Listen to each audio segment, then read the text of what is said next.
Welcome to the Orange Hammer Podcast. My name is Corbett Storick. I've been a licensed general contractor for 8+ years, specializing in new construction, renovation, furniture building. I'm the son of an architect and an interior designer, and I've been surrounded in this industry since birth, watching all aspects from concept, design, build, punch list, and of course, all the problems that come up in between. In my time in Durham, North Carolina, I've noticed a significant gap in knowledge between homeowners who need work and the people who do the work. On this podcast, I hope to break down the process of homeownership from the perspective of both the homeowner and the contractor in an effort to help raise the knowledge of homeowners about their homes and the construction/renovation process. I hope you enjoy. If you're enjoying the Orange Hammer Podcast, or if you have a topic that you want covered, or have recently done a project, please contact the Orange Hammer Podcast. The Orange Hammer Podcast is on Instagram and Facebook. Please like and subscribe, share on whatever platform you're enjoying your podcast on. Also, check out our YouTube channel, The Orange Hammer. The Orange Hammer Podcast is proud to be brought to you by CRS Contracting LLC for all your construction and handyman needs, new buildings to renovations, furniture building, EV charger install, or even a TV mounted. You can call me, Corbett Storick. It'd be my pleasure to help you. You can find me on Instagram at CRS Contracting. WSDG, the Walter Storick Design Group, specialists in architectural and acoustical consulting. Check out WSDG.com. And Taylor Bragg, for all your artistic needs in all mediums. You can find her on Instagram at brag_about_art. That's brag, BRGG, with 2 G's. She's the fantastic artist behind the Orange Hammer logo, and she did my fantastic table painting of my podcasting table.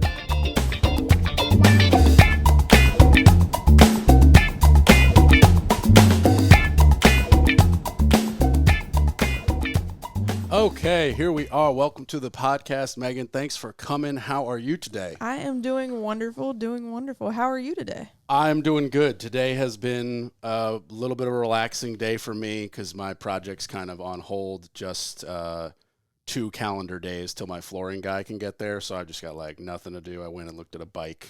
Like a bicycle. Oh, nice. But it didn't fit because I'm too big. But it's great to meet you. Thank you for coming to the studio. Absolutely. It's nice to meet you as well. This is a unique one for me. I think you're the first or only the second person who's actually like reached out to me and was like, hey, this is what I do. We should do something together. And I immediately was like, I don't know, but let's talk. And do you want to come on the podcast? Yeah, which you were like, absolutely. Yes. So it's just like, it's very cool for me, exciting that there's even like 1/10 of a millionth of a percent of an interest of anybody who's like knows what's going on with my podcast of any regard. So it's just very exciting. So you reached out, and I don't have the message pulled up in front of me, but for sure. What exactly you? So actually, I do a lot of Facebook marketing. It's I find that it's a way that people feel safer. On the phone, I can be anybody, and you have no idea who I am. But when you look at my Facebook, you can see who I am, what I'm about. You know, you can see my history. So it's a little bit more personal. It's more of like I do door knocking as well. It's one of the ways I market. And I know it's old. I know it's old fashioned, but I learned so much about the community, about the neighborhood, about the neighbors. You know, and my goal is not to be a real estate agent everywhere, a real estate advisor everywhere. It's to be the specialist in certain areas. So if you could, for listeners and myself, honestly, real estate agent, real estate advisor, what's the difference? It's a fancy word. Honestly, I think for me, I like advisor a little bit better because, an agent sounds like I'm just trying to like sell you something, and I'm not really a salesman. I more consider myself like a helper. I've had clients just in the past month that I've advised not to purchase homes based on, material facts or things that I've seen. And so, that's how I feel about it. So, but you are a realtor, like you have that exactly that license, and you could, buy and sell homes, but you've kind of moved yourself into what sounds like a more of a niche that you enjoy. Yeah, so I mean it's all the same thing, to be honest with you. For the most part, it's you pay a little bit of premium to be a realtor, but real estate advisor, real estate agent, broker, all the pretty much the same thing. It's all tit for tat. Gotcha. Okay. Yeah. So what got you started in real estate? So actually, I was a dental assistant about 5 years ago. I sat down and I realized, like, okay, what do I have to do in order to retire by the time I'm 60? And I needed to save twice as much money as I made each year for the next 30 years. Really? I thought dentists and dental assistants did well. You'd be surprised. Okay. So, What, you don't have to give us your exact salary, but like, what's the range that a dental assistant is making? Is it like 60 to 80K? No, dental assistants are probably on average making between like 35 and 45. Oh, that's very shocking to me. Yeah. Because that's not a hygienist makes a little bit more. Oh, maybe I thought they were the same person. One cleans teeth, one assists the doctor, and does pretty much everything else. Ah, okay. Yeah. I guess I haven't had a lot of dental stuff other than cleanings, so I really only see like a hygienist and then like the dentist who charges me $60 every once in a while for him to like look at my mouth once and go, everything looks fine. Yes. I'm like, this is such a scam. Yes, gotta love the dental field, you know? Yeah. For anybody listening, if you have the means, fly down to Mexico and get it done there. It's a third the price. You just spend the money on a plane ticket, and it's better care. I'll be honest with you. I've seen a lot of dental care from different countries, and I would highly advise against that. Okay. Well, you heard that from the dental, former dental assistant. I was a dental assistant for about 18 years. There's sometimes things look really good, but, honestly, the dentist that you choose in the town that you're in is important. I always tell people there are 3 legs in real estate. There are 3 legs in dentistry. The 3 legs in dentistry is you can have a dentist that is fast, you can have a dentist that is nice, and you can have a dentist that is good. You can't get all 3. You get to pick 2. With real estate, it's property, price, and location. So you can get a nice house and a good location, but you're going to pay a price. And for construction, it's quality, speed, and price, and you get 2. Yeah, so, exactly. Yeah, no, exactly. I guess it doesn't matter what field, it's interchangeable. Yeah. You're never gonna get it all. Yeah, so. that's I mean it's a common thing, but I think I personally heard it first from my dad, who did not make it up, but he was like, that's how you close people when they're like unsure. You just be like, hey, do you need it to look amazing? Do you need it done tomorrow, or do you need it really cheap? Like what do you need? Yes, because for me, I have different subs for the same trade based on what you need. Right. Like, not that I would ever I'm not going to call out any names or anything, but not that I would choose to pick a worse sub for a trade, but it's more like I have the sub that is if we need the 5-star or 6 out of 5-star Governor's Club style work. I can't use this sheetrocker. I got to use that sheetrocker. Yeah, it's just a difference. I mean, it's a difference in whatever field you're going into. You do have to weigh out. I mean, even in dentistry, it's similar because you have, hey, do you want to do implants, or do you want to get partials and dentures? You have to meet people where they are, which is so back to your question though of how I ended up in real estate. So I sat down and figured that out, and after figuring it out, I was like, well, I cannot do that. I cannot save that much money. So I read Rich Dad Poor Dad. Have you read it? I have not. Highly would suggest. Really easy. You can do an audiobook too. I was just going to ask if there's an audiobook. As a dyslexic person, that's my immediate question. Just there an audiobook? But I feel like there is no book that doesn't have an audiobook nowadays. True. Yeah. Most of them, yeah. But it's a really good audiobook. What were you doing before you were a dental assistant? Nothing. I was a dental assistant from the time I was 15. Wow. Okay. Mm-hmm. Yep. I started at a dental office basically as a glorified dishwasher. Cleaning instruments and cleaning, sterilizing rooms, sterilizing instruments. Grunt work. Yeah. I mean, I did that on construction crew, so the parallels are the same. I get it. You know. You got to start somewhere. Yeah. My dad used the expression, you're going to be the 4th guy on a 3-man crew, which literally means they don't even need you, but they're going to have you shag all the wood from the farthest part to where they're working and do all the cleanup. And while they're taking lunch, you're going to sweep. And I was like, That's how you You gotta start. learn. Yeah. Yeah. But then, 2 weeks in, they're like, hey, here's $25 an hour because we see you bust your ass. And it's Right. like, that's how quickly it goes, from the grunt work who comes home every day. I remember going to my buddy's house because in California, this first job I had to drive past my buddy's house to get home. Mm-hmm. And he was like the only person I knew. So when I didn't have a job, which was most of the beginning couple of weeks there, and then I finally get a job and I'm like drive home and I like bust in the door and I'm just like brown. Oh, gosh. Like my face, other than the lines where the goggles were, because I was ripping down like rusty tin that was lining the ceiling.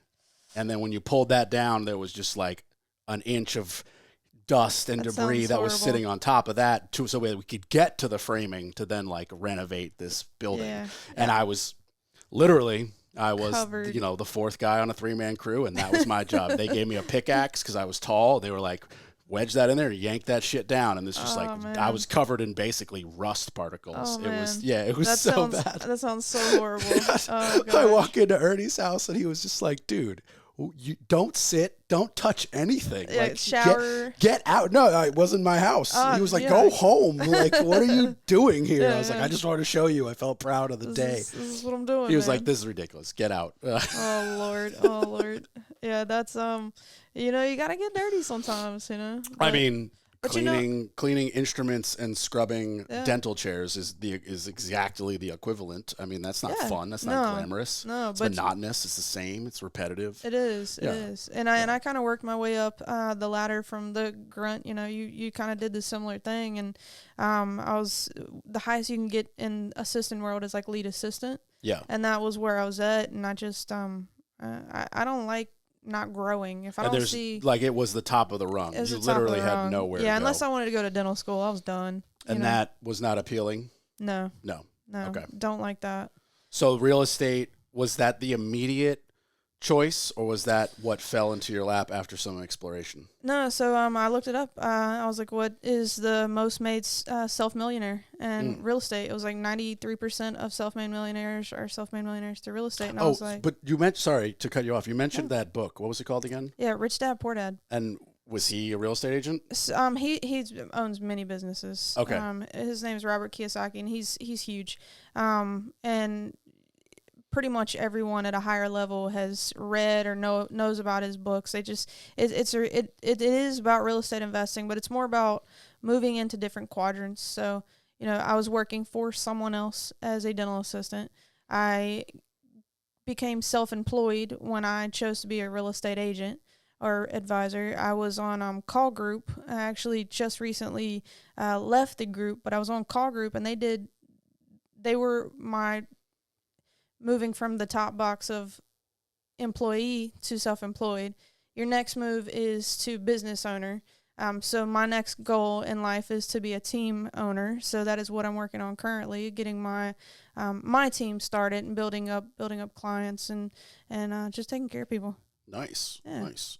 So what's the man, I have a few questions right off the top of my head. What's the process for you immediately of starting a team? Because I would imagine, but also I have no idea. So this is I think it should be this way, and then please correct me because I know it's not correct. But to me, you would need an abundance of clients before you need a team. Exactly. Because if you just bring on all these people with no what are they? You can only cold call so many hours in a day. Exactly. Or door knock. Exactly. And was that a euphemism, or were you really knocking on people's doors. In the middle of the day? In the middle of the day. I love door knocking. It's my goal. I would be as a homeowner. Yeah. I'd be like, you are disturbing me. Go away.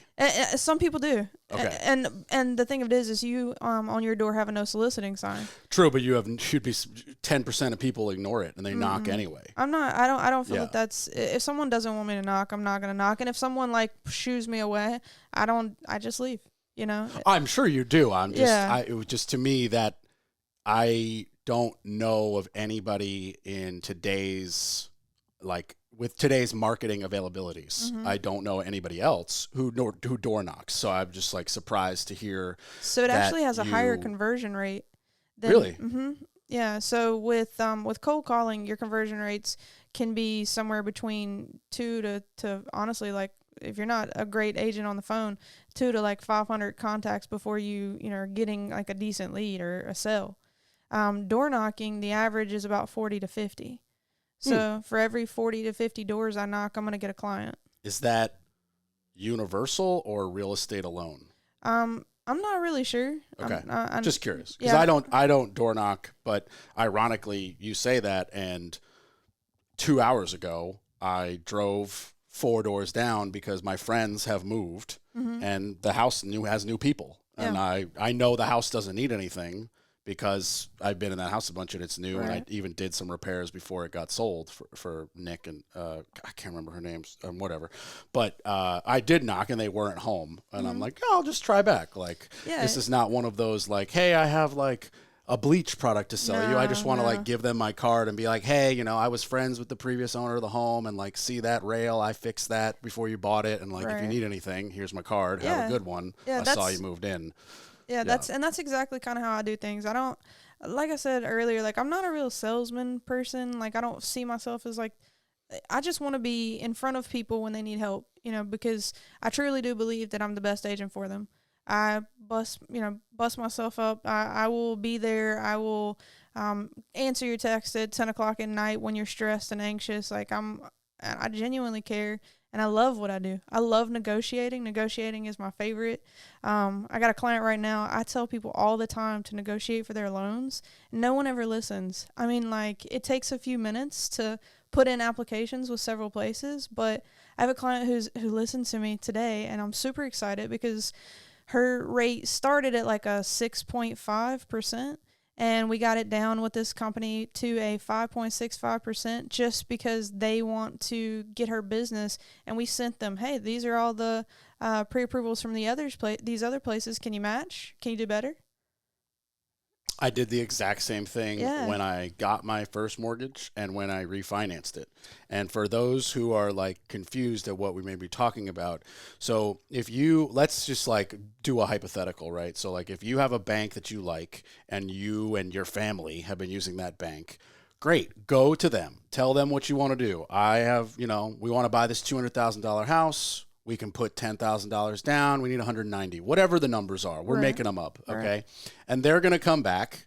Yes, Mr. Smith, Mrs. Smith, whatever. We can do that at 5%. Again, we're just making stuff up, okay? Right. There is no reason that you can't go to someone as simple as Rocket Mortgage or Bank of America, anybody, like literally any, and you could just do this online nowadays. You could type it in, your name, your address, how much money, what percent, whatever. And like, you can get a piece of paper that's useless and then a phone call with an agent to get a piece of paper that's not useless within like 2 hours. Right, exactly. And then you can simply take that piece of paper that says the same loan amount at 4%, or realistically, maybe it's, 4.75, because it's not going to be that much of a bigger differential because it's all relatively competitive. And then you can go to your family bank and be like, hey, we love you guys. You've been great to our family, but respectfully, you're hiking the percentage. Look, I've got this approved from Rocket Mortgage. I need you to beat it by 0.5%.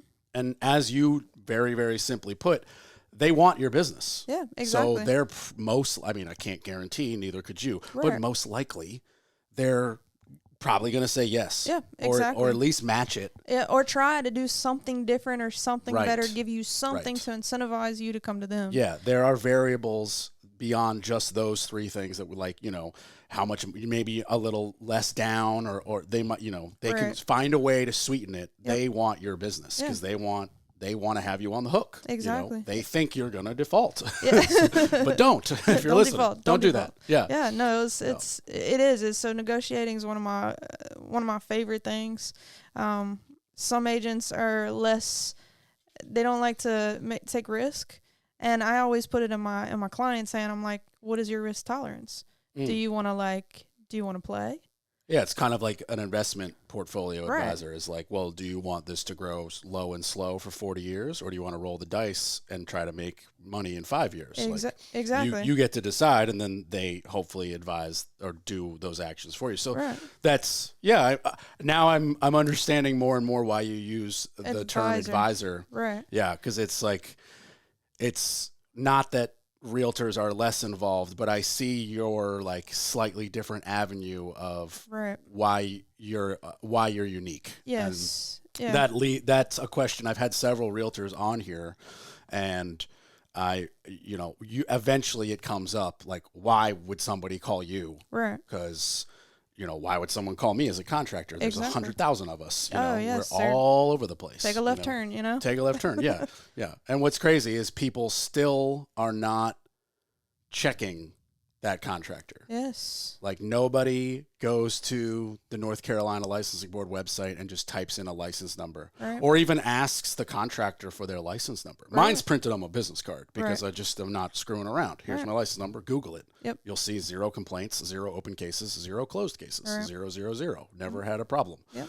Because I at least have integrity. But like, for a contractor to use the term contractor and they don't have a license number, that's actually against the law. Yep. That's false advertising. No, exactly. I got a ticket for it in California before I was a licensed contractor. Oh. Wow. Yeah, I bid a fence that was in California. You can't do work more than $500 without a license. Wow. And I just didn't know it. Yeah. And you were a young kid. I was literally 22. I had no idea. Yeah, you were. But I know how to build a freaking fence. Yeah, exactly. And I priced this fence for, I don't know, $3,500. But it was not a big fence, but it was a sting. It was like a legitimate sting. Wow. Yeah, it wrote me up in the paper. It's hilarious. Man. Yeah. That's awful. Yeah, I mean, it's hilarious though when you think about things. I mean, now I just laugh about it because it's like, I had to go to court and pay like $400 or $500, and I'm like technically on parole in the state of California in the contracting realm for another like year. I think I don't know. It lasted like 10 years or something. I don't know. It's all funny now, but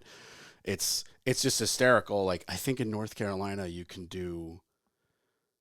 I think it's up to $30,000 without a license, without a contractor. Wow. Yeah. Yeah, I did not know that. Yeah, it's crazy. Yeah, that is crazy. Yeah. It's interesting the how laws it works. are very different state to state. Yeah. Yeah. That's one of the things, when I say I'm a real estate advisor too, that I talk about is like, I try really hard to vet all my contractors, because if you're calling me and I've referred you someone bad, like I want to know, because like these people have, obviously like those kind of things. And same thing with contractors, you have built certain builders, you kind of like, look at this quality before you go, before we make an offer, let's check the quality. Yeah. So I want to talk to you now as a realtor, because a realtor and contractor, I mean, we are seeing a lot of the same stuff, and I'm curious if we're going to share the same opinions about new construction homes. Because judging by that inhale, I think we might be on the same page. They're being scary lately, the corners being cut. Yeah, it's it's really important to do the inspections if you can do the pre-drywall inspection, and a lot of people will try to skip those, and you'd be so surprised. I mean, I guess you wouldn't be, but people would be so surprised what will come up on new construction homes that are just like, whoa. Like, so when you say a pre-drywall inspection, is this the case where, as a realtor, you've sold a house that isn't built yet? Yeah, so if you're selling a house that's not built, it's not really been, a lot of new construction homes are already built. You go in it, you're buying a house, it's already built. But this is like a development where they built one and there's 25 plots, and they're like, hey, you pick one of the 8 styles and boom. Yeah, Exactly. Because as a contractor, we have that inspection no matter what. Yeah. We just call it a framing inspection. Right. Yeah, because we've got, obviously, like, house from the ground up, frame or foundation or footing, which is the hole for the foundation. And you actually have to have that inspected. Most people don't know that. And then you got to pour the foundation and have yet another foundation inspection. Wow. Yeah. And then you frame the house, but you don't have a framing inspection then, because the plumber, electrician, and HVAC have to put in all their stuff.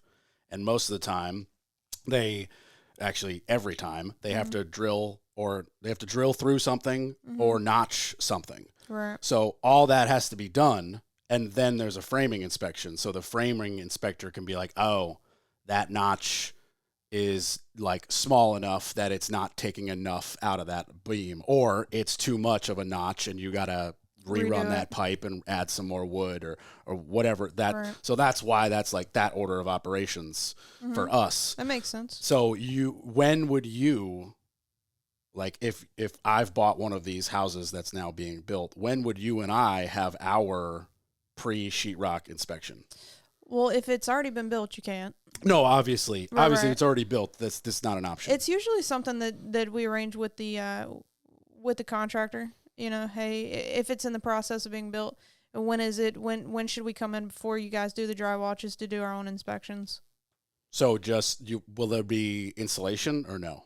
I'll be honest with you, I'm not sure. Okay. Yeah. Just curious because the insulation blocks a lot of stuff that you can't see. Yeah. So that's why I'm just curious. Like I've only come in these like, you know, cul-de-sac little boxes on the hill type of thing where they all look the same more or less. And I've only come into that kind of neighborhood when the person has bought the house and it is complete. And they were like, hey, we just hate the front steps and we'd like a fence. And I was like, cool, I can do that. Yeah. But I saw a lot of these, you know, the house next door didn't have a roof and the house next door only had a foundation. So I get the concept. I just have never met somebody who's like bought a house in that zone, in that like stage. So I was just curious, like when you would go in and what kind of things you'd be spotting, because are you just kind of going like with are you bringing your own person? Yes, it's not me. I don't do any inspecting. Oh, okay. No. I was curious if you and your inspector and the homeowners all go take a walk. It depends. Some people do like to do that,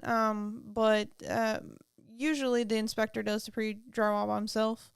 From my understanding, you know, I haven't, I'll be honest with you, I haven't done any of these myself. This is just, you know, what I've learned. Okay. That you were supposed to, the steps that you're supposed to do. And and from what you've heard, you're like the realtor and or the future homeowners have just hired an independent inspector to just like go in beyond obviously any city inspections that are being dealt with. Mm-hmm. Okay. Yeah. Interesting.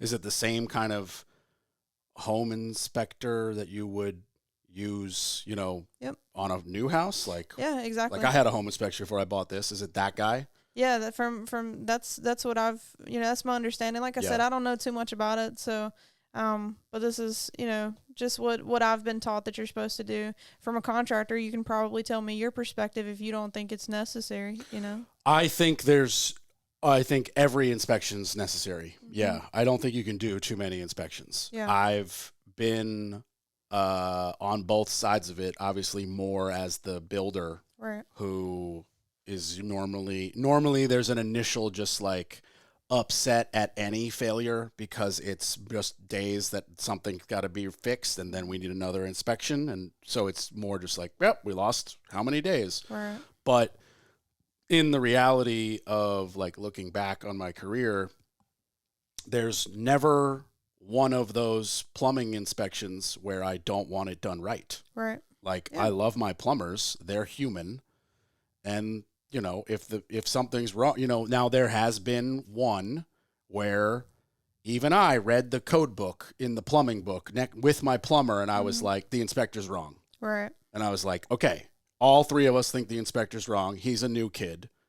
Just frickin' do it. Like, I don't care. Like, what are we going to argue? We're going to call his boss and have like an argument for days, or go cut it and turn it 90 degrees, or, you know, like it wasn't even a big deal. Yeah. Now I have failed framing inspections for stuff that really shouldn't have failed because they didn't know certain information or they knew and didn't care. Like, you know, when you can see a tiny bit of daylight coming through, but I'm like, yo, we are re-siding the whole house. Right. Like the whole thing. We just haven't done it yet. And they're like, I don't care. I have to fail you. Daylight. And I was like, okay, I'm literally about to go buy a can of spray foam.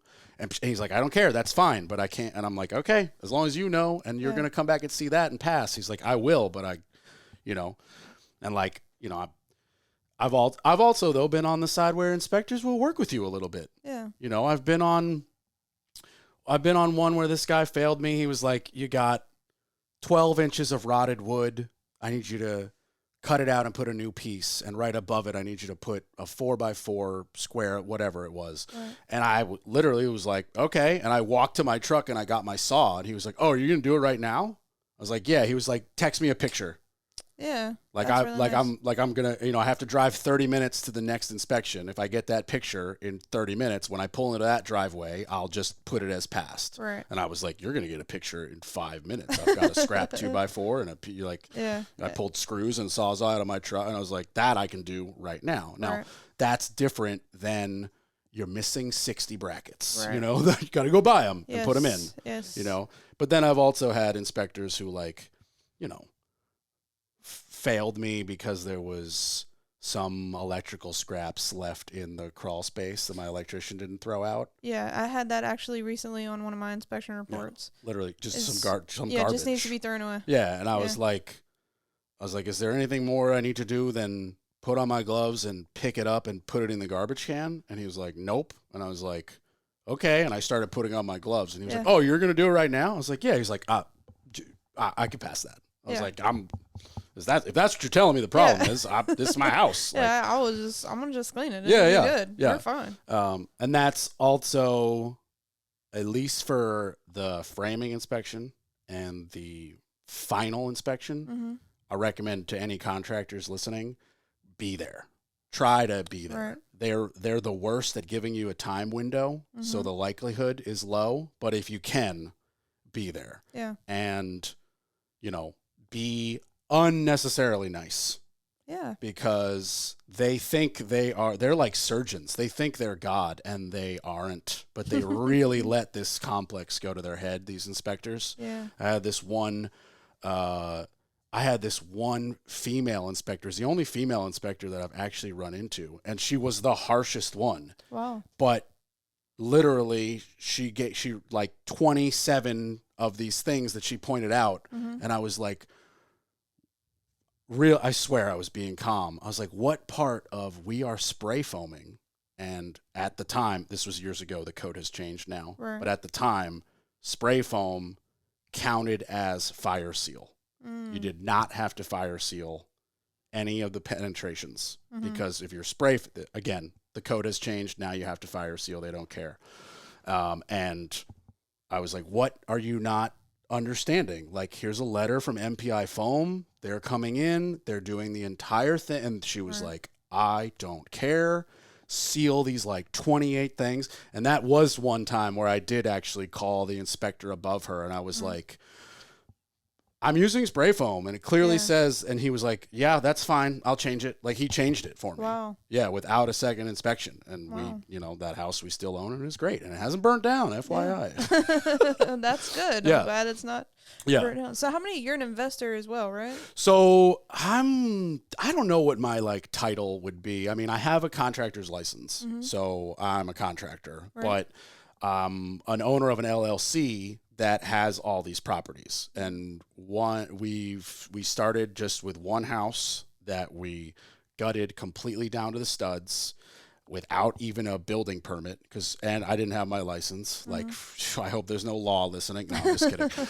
But it was totally not okay looking back. Right. I'm looking back at all the steps, and I'm like, we didn't really cut corners, but I didn't really know what I was doing. Right. I made my plumber get a plumbing permit. Same with HVAC and same with electrical. Right. And even though we did modify structure, we didn't get a building permit. And I didn't have a license, but we did it as homeowners. So technically it was legal, and we just completely gutted this terrible 3-bed, 1-bath and made it a 2-2. Nice. And ripped out the stairway in the middle of the house and put it in the corner. Yeah, bought a new stair to put in the corner. I had to I didn't know how to cut stair rafters yet, so I had to order steps from a company. They were like, you build a platform, you cut the hole, and we'll come and measure and build you steps that way, turn and steps that way. And I was like, okay. And then they arrived, and I put them in place. It was because I didn't know how to do it. Yeah. And I didn't have any carpenters. So this has been a while. Oh my God, this is over 10 years ago. Wow. Yeah. It's been we don't even own this particular house anymore. Oh, okay. Yeah. And we got it, we got it done relatively nice. It was in the worst part of town I've ever been. Still the worst part of Durham I've ever driven through. It's next to a corner abandoned gas station, and that abandoned gas station, the whole time we owned it, was abandoned. And then right as we got too tired of dealing with it and sold it, became a pizza place. Interesting. And I was like, now the corner's going to turn around. Nope. They went right across the street to a bus stop bench, and that's where there are a lot of ladies of the night and a lot of salesmen of illegal narcotics and a lot of police activity. Yeah, it's just not a great spot. Yeah. So we got rid of that house, but we still have all of our other houses, and so just more or less one a year. We bought, I don't know how long. How long have you been in the area? So I've been in this area probably about 7 years. Okay, so 10-ish, 12-ish years ago, you could buy a condemned piece of crap for $25,000. Yep. Now you can't. It doesn't exist anymore. Yeah. So that first house I just told you about, we bought for $21,000. Yep. It just gutted to the stuff. It would have. We all looked at each other like, should we just get a bulldozer? It was like part of us was like, let's just get a bulldozer. Right. But it was like, it was an experiment as well as we wanted to make some money, because I was like just starting. My parents and my parents are my partners, and they're like world-class designers. Nice. And they were like, well, we'll design it and whatever, and you build it, and so we figured it out. Right. And we were like, this is kind of cool. And then the problem became, we just like, I don't know how else to say it. Like, because of what my parents do for a living, it was just like, we would want to do something cool. Right. But cool translates to money. No, 100%. So we put some money into this house, and then all of a sudden we look at how much we've spent and how much it can sell for, and we're gonna lose a lot of money. So that immediately goes, well, let's just rent it. Right. Yeah. Yeah. No, 100%. So that led to that decision immediately. So and then we were like, okay, this is fun though. Let's we bought another house. This one was only like $40,000. Then the next one was only $50,000, and they've slowly gone up and up and up. Yep. But I'm putting in flooring, as I said, Monday on the next house, which needs floor and baseboard and some punch list, and it's ready to rock. Nice. And that's the first house that we've blown out 2 walls and did a full extension. Nice. Yeah. Nice. It doesn't look, it is a new house. Right. Like when you go through it and I'm like, there was a wall here. You can't believe it. Yeah. It's hard to fathom. Yeah. That'd be super cool. I actually, it's interesting because I'm an investor, but I'm just starting out. And so, all of my houses are in Danville, Virginia. Okay. And for my first house, I paid $28,000 for it. Why do I know Danville, Virginia? Isn't that where the Rooster Walk is? Rooster Walk. Pop's Farm? I'm not sure. Martinsville? Dansville, Martinsville? Is that they're close? They're a little close, but Martinsville a little bit more north. Maybe I'm thinking of Martinsville then. Maybe. But there's a music festival that I used to go to called the Rooster Walk. It was like a 4-day camping music festival. Fun. But it was only like 4,000 or 5,000 people, very small. Yeah. But my buddy was like, yeah, it's in Dansville. And I'm like, I don't know what that means. And he's like, it's right over the border into Virginia. And I was like, okay. Yeah, no, I haven't heard of it, but it could be there. Danville's it's a small town, but there's a casino coming. Aha. Yeah. That should help with your... It is. Or maybe. Yeah, I don't know. That's my goal. So all of my properties, all my rentals are there. And I paid the last 2 houses I bought, I paid $70,000 for 2 houses. Wow. Yeah. And both of them are renting. One's renting for like $750, one's renting for like $400, and they're decent little homes. And then my goal eventually is to fix them up and maybe do some things kind of like you're talking about, and Airbnb. One of them that I'm getting soon is a 2-story. It's a basement, and I've thought about the fact of like remodeling. So yeah. I'll definitely be calling you. Does it have its own entrance? It does. Nice. There you go. Mm-hmm. Especially in the Airbnb zone. That's pretty valuable. So we haven't explored Airbnb. Well, we explored it and said no. Mm-hmm. We have one of our Durham properties is used a lot by family members, and we were like, well, when the family members aren't there, we could Airbnb it, and we were like, but now all of a sudden it's like we got to make sure it's flawless. You know, what if we have someone for a week and then someone's like, someone's got to, you know, we need like a cleaning person and someone to manage that, and it just became like, because all of our other stuff is 1 or even 2 year leases. We basically don't have contact. They all have my direct cell phone, and I don't get contact because the houses were all newly renovated by me. I know the stuff is good. Right. And like the most that's happened is like, oh, the toilet paper thing is loose. I'm like, I can tighten that. Be there tomorrow. Or like, you know, we had a stove just break 2 years in. I was like, okay, I bought a new one on Facebook Marketplace. I'll be there tomorrow. Yep. I need you to help me slide it out and slide the new one. And he was like, done, you know, obviously at no cost to them. Right. So we've been fortunate that we haven't had a lot of maintenance, but I'm the maintenance guy. Right. And we require direct deposit.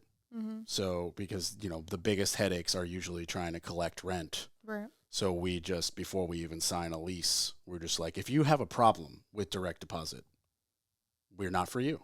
Right. No, I actually like that. Yeah, it's just like we're not going to argue about this. Right. You know, like the rent is the rent, respectfully. Yep. If it's too high, you have to find a different location. Like we have a professional who tells us how much the rent should be and vets tenants, does background checks, does all that stuff. Chris Hawks, friend and guest of the podcast. Shout out Chris Hawks. Love you, dude. He and Weston Woodall, they like completely take care of, you know, from the pictures to the showings to making potential tenants pay them for an application fee that weeds out most of the spam. Yes. Love a good property manager. Yeah. But that's the thing. They don't manage it. They just find the tenants. They just find the tenant. I'm the only people that they do that with. They they prefer me to give them the house and them just give us half the rent or whatever the arrangement would be, and they manage it. Right. But instead, we're just like, hey, we pay them whatever the rent is, a one-time fee. So basically, we just give them a security deposit. Yeah. But I find it to be very worth it. Yeah. You know, it is a lot of money, but all of the headaches they remove. I don't have to show it. Agreed. I don't have to copy keys. Yep. I don't have to, they give people booties in the winter, in the muddy season. They take great pictures and then they keep them on file when we want to re-rent it. Right. And, the credit and background checks are huge. And then I'll just get a call and they'll be like, hey, I think we found a couple and they've seen it. They love it. You have to meet their dog. And I emailed you 25 documents. You laugh. I require meeting the pets. Nice. Oh yeah. I'm not like Steve Irwin animal whisperer, but when it comes to dogs, I'm really good at like, oh, that's a 90-pound pit bull, but he's mush. He's not going to do anything. Right. Like that's fine. Yeah. Because we allow pets, but like I can also kind of look at a 12-pound Chihuahua and be like, that dog's going to chew sheetrock. Yeah. I can tell that freaking dog's going to chew sheetrock. Yep. Like we're going to need more deposit. Yeah. No, I understand. Because it is a big risk. And I usually don't let my tenants have dogs. However, I have a couple of tenants that I've rented to now for a couple years. One of the things I do to vet my tenants is I go to their house. It's a good move. If you got people moving out of state, that's you a can't do that. Yeah. But that's a great move because you could see in seconds, like, you live disgusting. I don't want you in my house. Exactly. And that's what I tell them. I'm like, it's if you don't want me in your house, I'm going to assume that I don't want you in mine. I think that couldn't be more accurate. Yeah. I had one tenant even. No, it's not personal. It's freaking business. It's business. Yeah. I had one tenant. Again, we're respectfully, I have no problem with your no pet policy. Yeah. Our family, I don't have a moment in my life without at least one dog. And even, my brother moved to college, took one of the dogs. Right. I had the other one. Like, we're just dog people. Right. And like, again, no, very respectful on the no pets. I have dogs. No, I kind of assumed that you did. Yeah. But again, the not allowing tenants to have pets thing, I don't have issue with that. We just, like, I'm the youngest in my family. And when we started this, obviously the closest to renting because everybody else had a home. And I was like, do you have any idea how hard it is to find a place that allows a dog? Like, we're allowing pets. And then my mom, who's a world-class designer, was like, well, I know, how to get wholesale flooring from this company, and it's commercial grade for apartment buildings. It should hold up to everything. And I was like, well, we're putting that in everything. We're not putting any carpet. We're not putting any tile. We're just going to do one house, one floor, one flooring. Yep. And it's like industrial grade, waterproof, glue down, indestructible. Yeah, it really is how you have to when you're remodeling for a rental. It's so different than remodeling for your house. Well, yeah, I mean that is true. But one thing that it was surprising is we remodel for sale, and then they rent in seconds. Because we learned the hard way that there are not corners, and when I say corners to cut, not like you should have done something that's hidden behind the wall. I mean corners to cut, like, for example, putting in Formica countertops. They're about 65% of the cost of a stone, like granite or whatever. But 65 and 65 is 130%. So that's more than one. When you have to do it twice, you should have done one granite. Right. And we learned the hard way when one tenant left one pot one time on the Formica and it was completely destroyed. Yep. And they did enough other damage that their security deposit was not going to be enough. Yeah. And we never put in Formica ever again. And we just bite the bullet and we put in really nice granite. Yep. And it is like that. You do when you're putting tenants in houses, you want the houses to be able to stand up and not have to repair it every time you have a new tenant. Yeah. So, and you gotta just assume that everyone's gonna be rough. Yes. So, like, simple things like the commercial grade flooring, like that. It doesn't look bad, but I know it's gonna hold up forever. Right. And I also know that if they scratch one spot, I can cut out a square and go into the attic where I've got 2 extra boxes and glue down a fresh piece. Exactly. No, I don't have to rip up a whole tongue and groove section, rip up baseboard, any of that crap. Right. We also do the entire home one paint. Yep. So it's just easier between tenants. Hey, painter, just respray it. Yeah, all of my houses are the exact same color. Yeah, it's just easier. Yes. And then, like, I tell my plumber to go buy the, not like anything electronic or anything, but like very expensive toilets compared to $170 at Lowe's, because I know that the $300 toilet he's going to buy me has an industrial grade flapper, has an industrial grade handle, the chain is thicker, just all of the little parts that will be a text at 11 p.m. from a tenant to me, and then I got to call my plumber, and it's like, it only has to break literally one time before my plumber's like, well, it's $50 for me to drive out there and the part's $11 and then it's $70 for me to swap. Like, should have just bought a better toilet. Exactly. I'm like, well, we're putting in good toilets. Yeah. And then, and then you start doing those little things and then you're like, well, you can't have that ugly thing next to the nice thing. Right. So then all of a sudden, we're putting in one standard tub, because code, you have to have one tub in every house. And then, but instead of fiberglassing it, we're tiling it to match the tile shower, and we're getting a custom glass door because it's just that much nicer. Right. And like, another thing is like, when I buy the little, what's it called? The little set with like the robe hook and the bath hook. I don't know what the set's called. I don't know, but I know what you're talking about. But you know what I'm talking about? Yeah. The hooks, the bath hooks, the toilet paper holder. Where the towels go. Yeah. They all come with screws and drywall anchors. I immediately throw them out. Wow. I use my own. I use a drywall anchor that's for 80 pounds rated. Yeah. Because that hook weighs 1/8 of a pound. But a tenant is going to subconsciously, or even they might slip and grab it. Yeah. And it's going to rip right the frick out. And their fault or not, I got to repair it. Right. And it's just like when you buy 100 of those wall anchors at a time, It's not an expense. It's just, Right. it's not really, or even thinking about where they're going to go before drywall and adding blocking. Sometimes we do that so that we're screwing into solid wood, and I'll use like a 2-inch deck screw. And I'm Yeah. like, you need a bulldozer now to pull this out. That's awesome. So, or I appreciate it. You appreciate those little thoughts. yeah.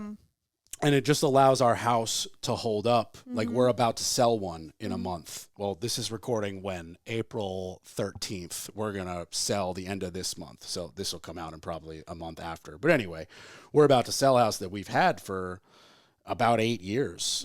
And the last time I was there was maybe a year ago. It was the stove that just broke and I just had to swap one. Yeah. But like, I fully expect there to be no giant problems. Like we might have to repaint it, Right.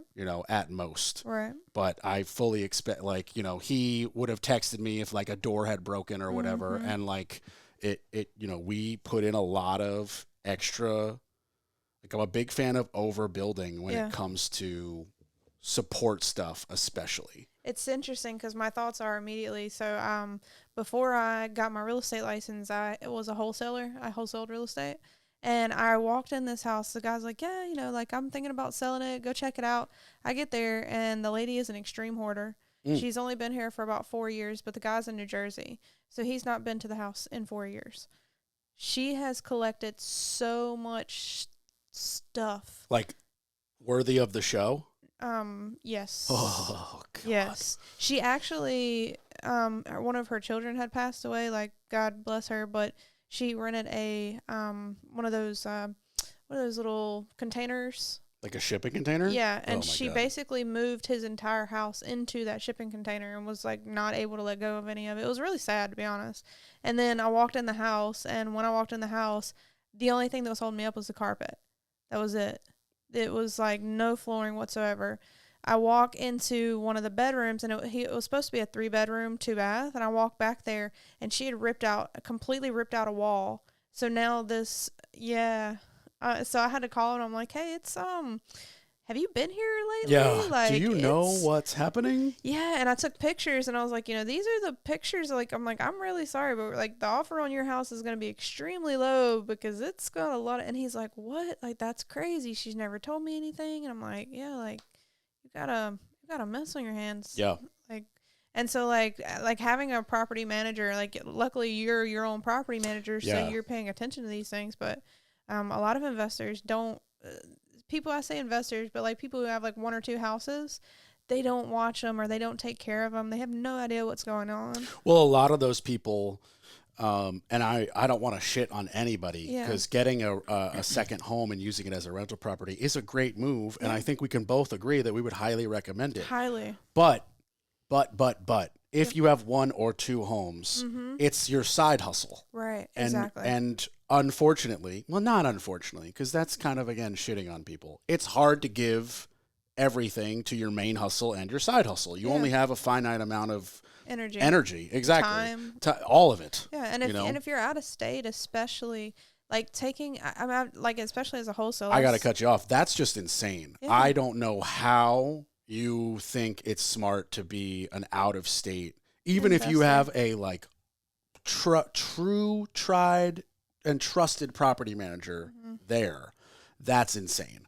I don't know how you're not doing a physical drive-by, like at least once a year. At least once a year. Yeah. I mean, I was going to say every couple of months, Yeah. but it's different for me. I live in Durham. All the houses are in Durham. Right. And I just have, we run things a little differently. Right. They deal with Weston Woodall, which is very like corporate. These are the rules. We don't bend. And then the minute they're in the house, they get my cell phone number and they're like, hey, this, that, and the third. And I'm like, cool. Happy to work with you. Like, you're not, this is not some corporate crap. You have my number. Like I manage all my properties, and basically I have a really good relationship with my tenants. And an older investor like told me one time, he's like, don't form relationships with them because it won't be a good thing. And I was like, well, that's not my personality. So I do form relationships with them. And if they get into a situation, like I had one of my tenants get into a situation, so I helped her call churches so that she could get her rent paid.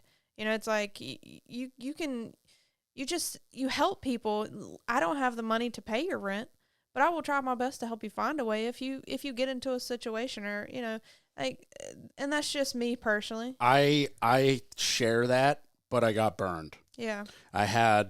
We still have this house, and it's currently rented to great tenants, but I rented a house to, at the time, a friend, and like, we're not even friends anymore. Oh yeah. I don't rent to friends. And like, it was just bad. Mm-hmm. It got really ugly towards the end. Yeah. Now we don't talk at all. Yeah. I got like introduced to another friend, like their friend became my friend, Mm-hmm. and they don't talk to that friend even. Oh wow. Because they're like mad at their whole friend for situation. becoming my friend Yeah. and not taking their side. Yeah. And the middle friend is like, there's no side to take. I've read all the text threads. He was just your landlord who said landlord stuff, Mm-hmm. and like, the money is the money, and you Yeah. signed a thing, and it's not Yeah. his fault that you decided to stop cutting hair Yeah. and have no income, Yeah. like, or whatever, Yeah. circumstances are circumstances. But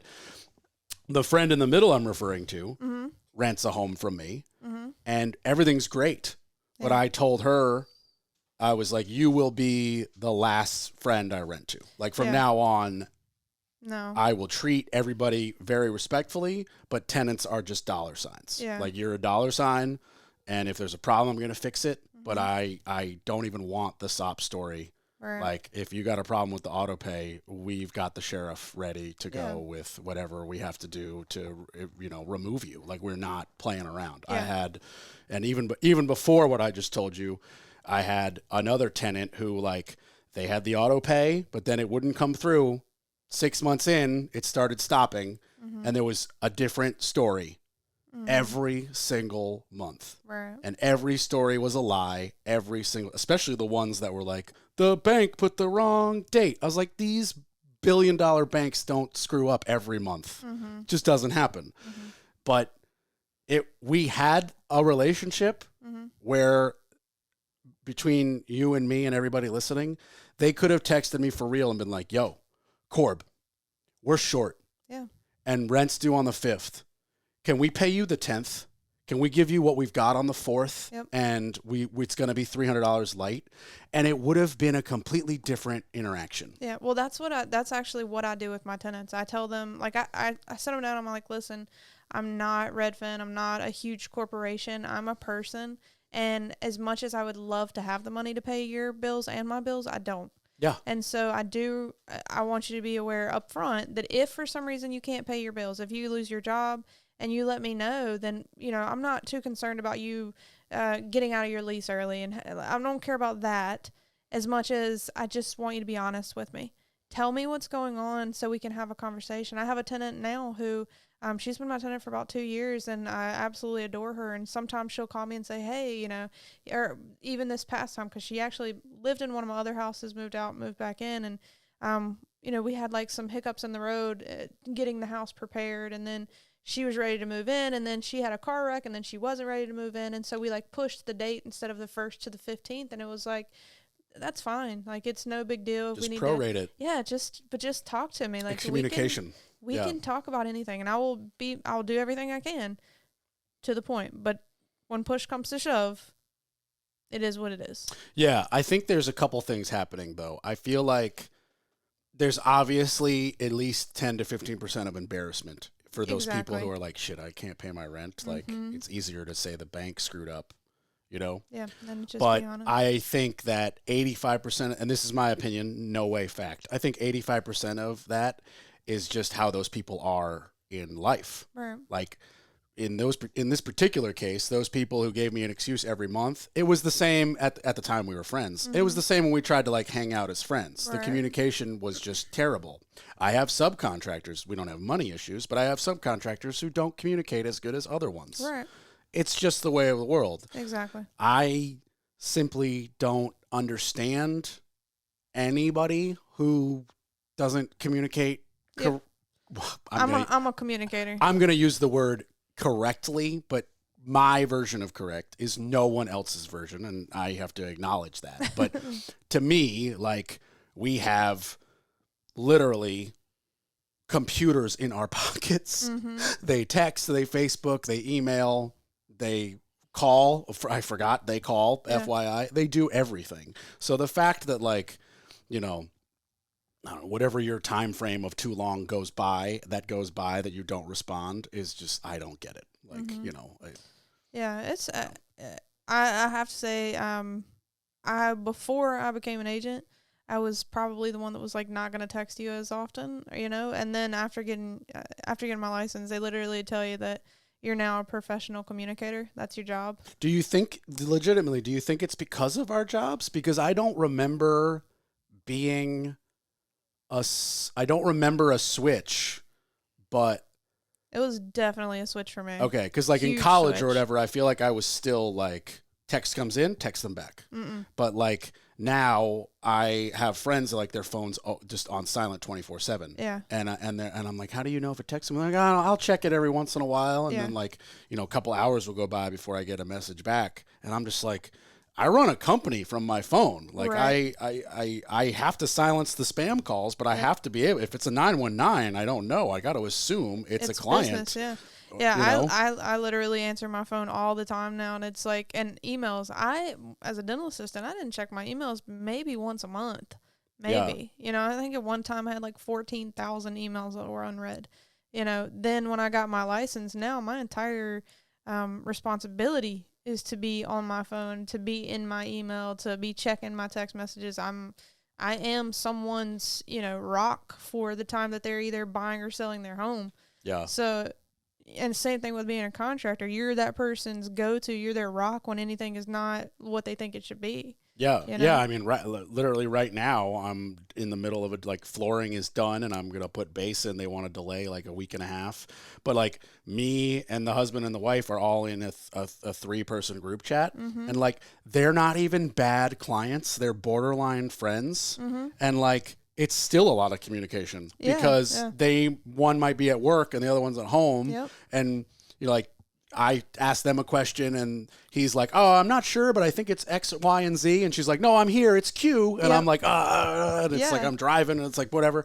But it's like, you know, it's any way you slice it, it's going to baffle people like you and I, especially, it seems, when you combine like personalities and our jobs. We're both just like, how are you not communicating? Like, this should be fast. Time is money. It is. Well, I have a client right now who's like super awesome because she's like on top of everything that I say, and I love it. It's like, I have 2 clients. I have one client right now who I've literally been chasing to try to get her to sign the contract that she's been begging me to sign, but she's just so busy.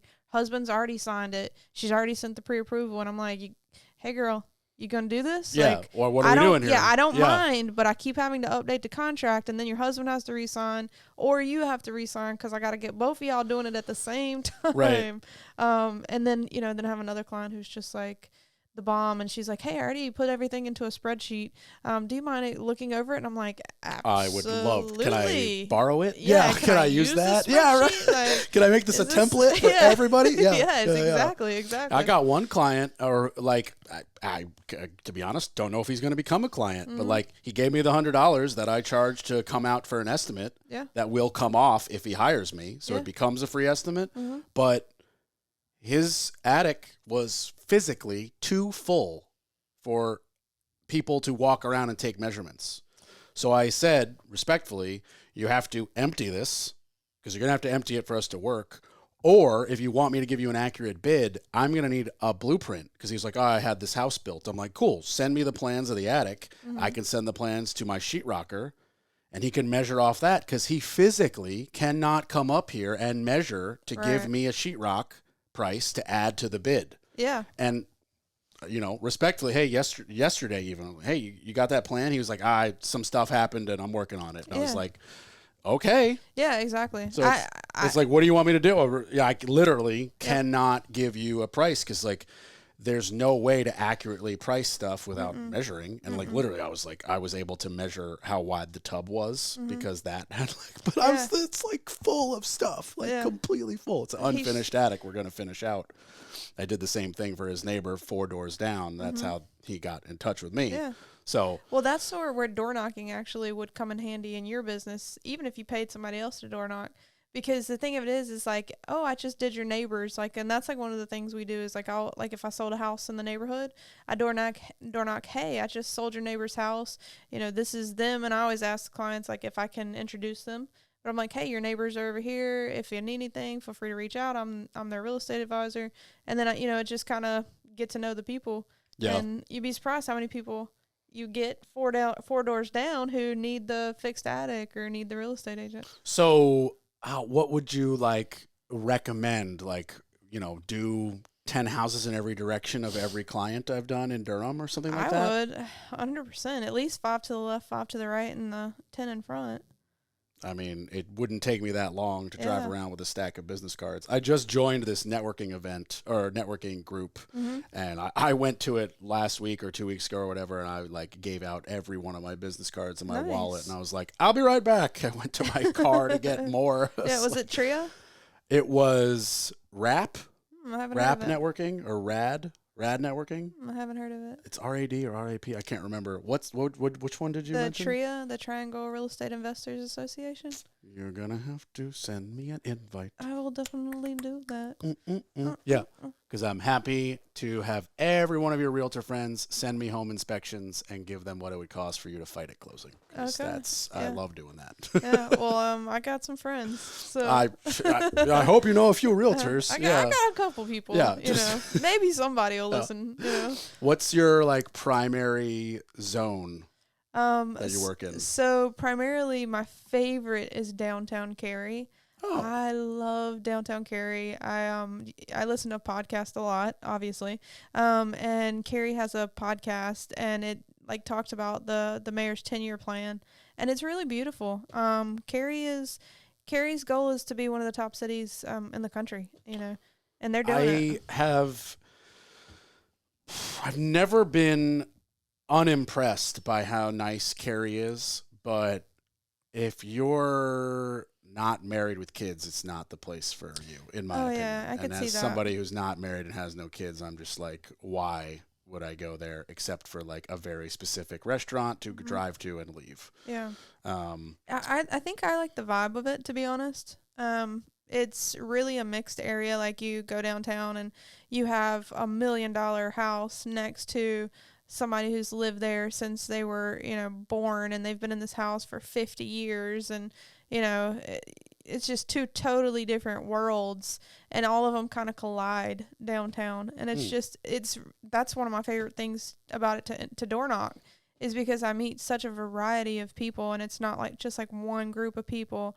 It's so many people. You have people that have lived there for, 5 years and have seen the COVID rush, so to speak. And then you have people that have lived there 40, 50 years. I mean, I met a couple this past week that had, it was their first home they bought together.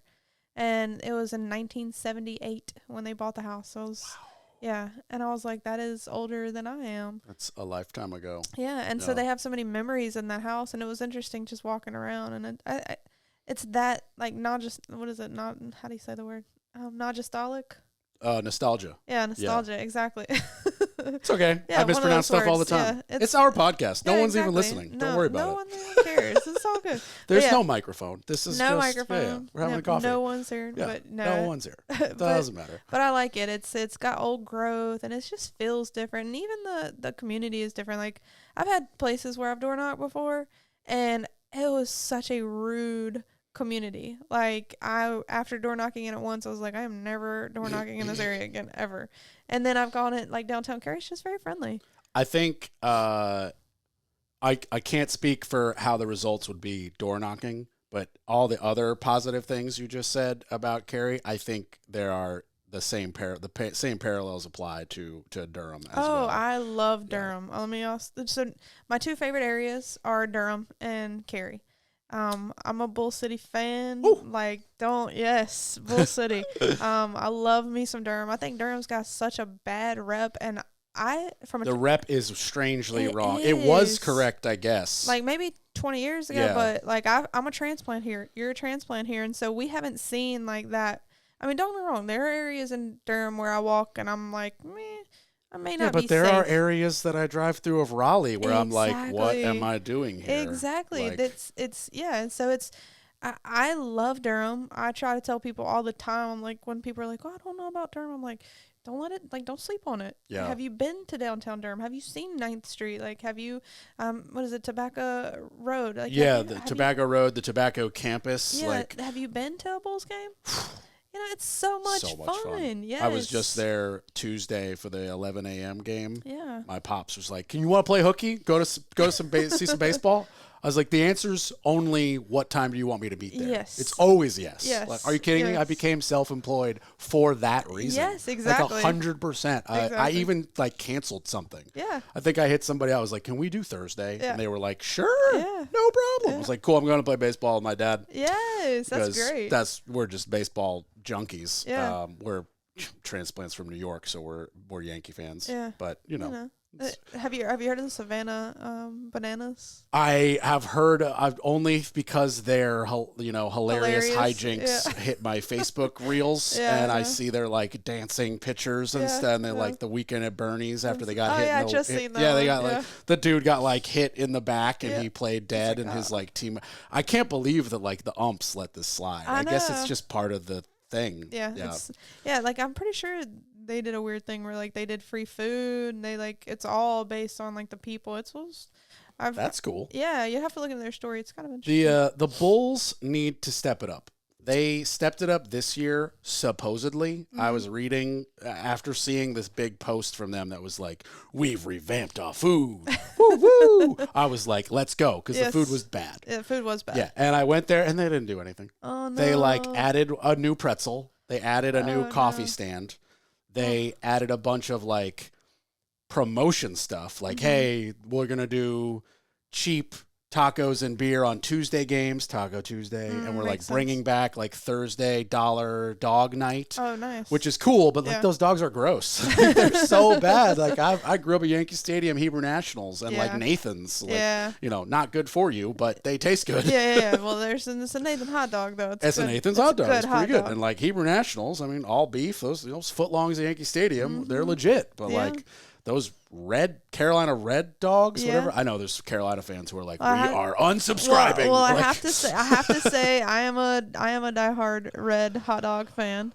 But you got to admit they don't taste as good as like a Nathan's. So I will say that I know that is the norm, but I am a Red hot dog girl.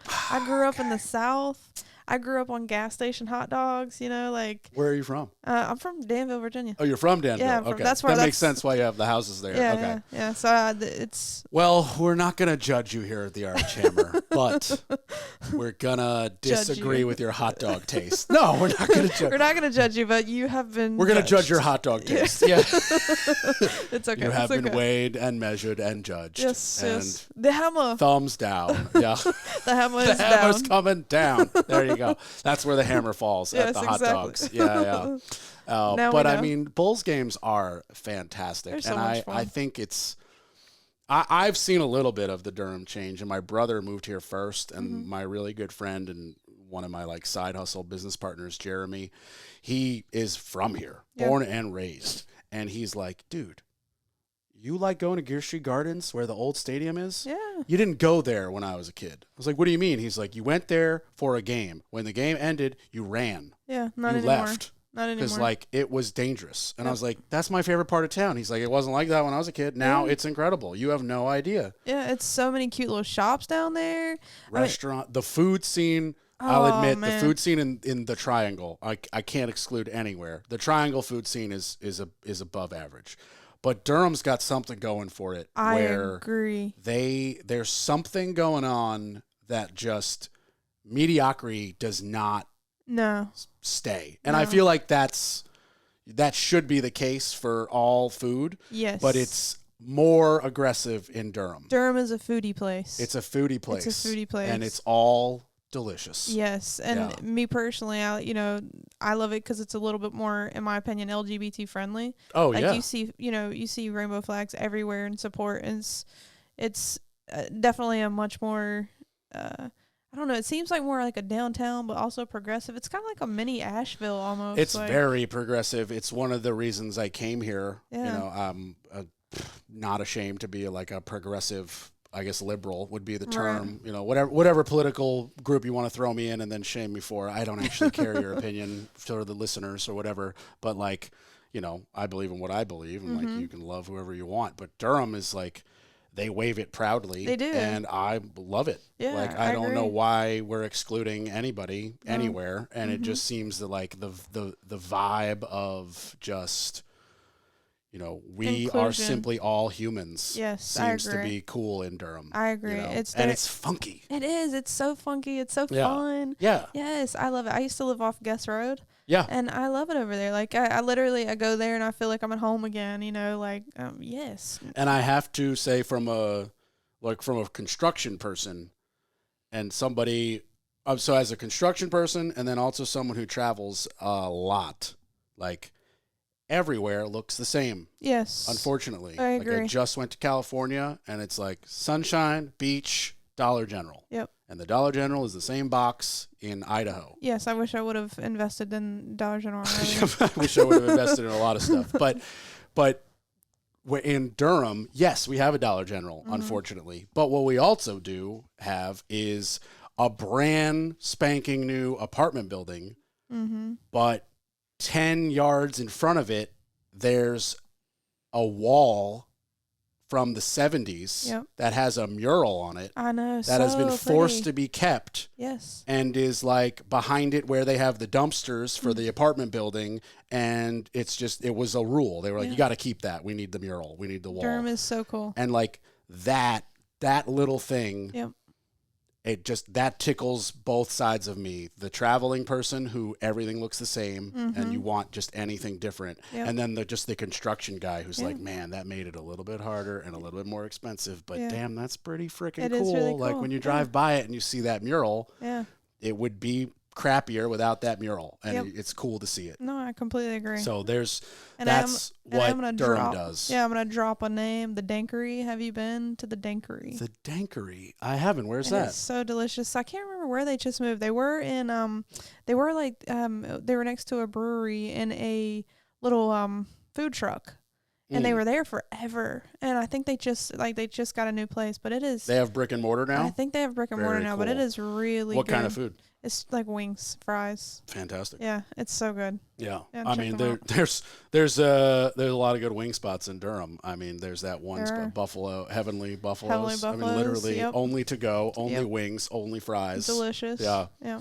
There's some pretty, I mean, we could talk food. I could probably Durham's do a food is- foodcast. I could do a food podcast. I mean, Juju's probably my girlfriend and mine's favorite restaurant. The Asian tapas fusion is just Such good food. We even went there and like called the day before to reserve their duck dish. Nice. And it was like so over the top.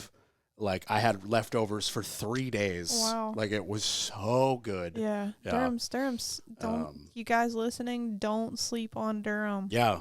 Yeah. It's- Call this wonderful realtor and buy a Yes. friggin' house in Durham. Please Yeah. do. I'm going to look at one this evening with my buddy Nice. Grant. Nice. He was like, yeah, I just broke up and I'm gonna move back to Raleigh, Cary. And I was like, why are you leaving Durham?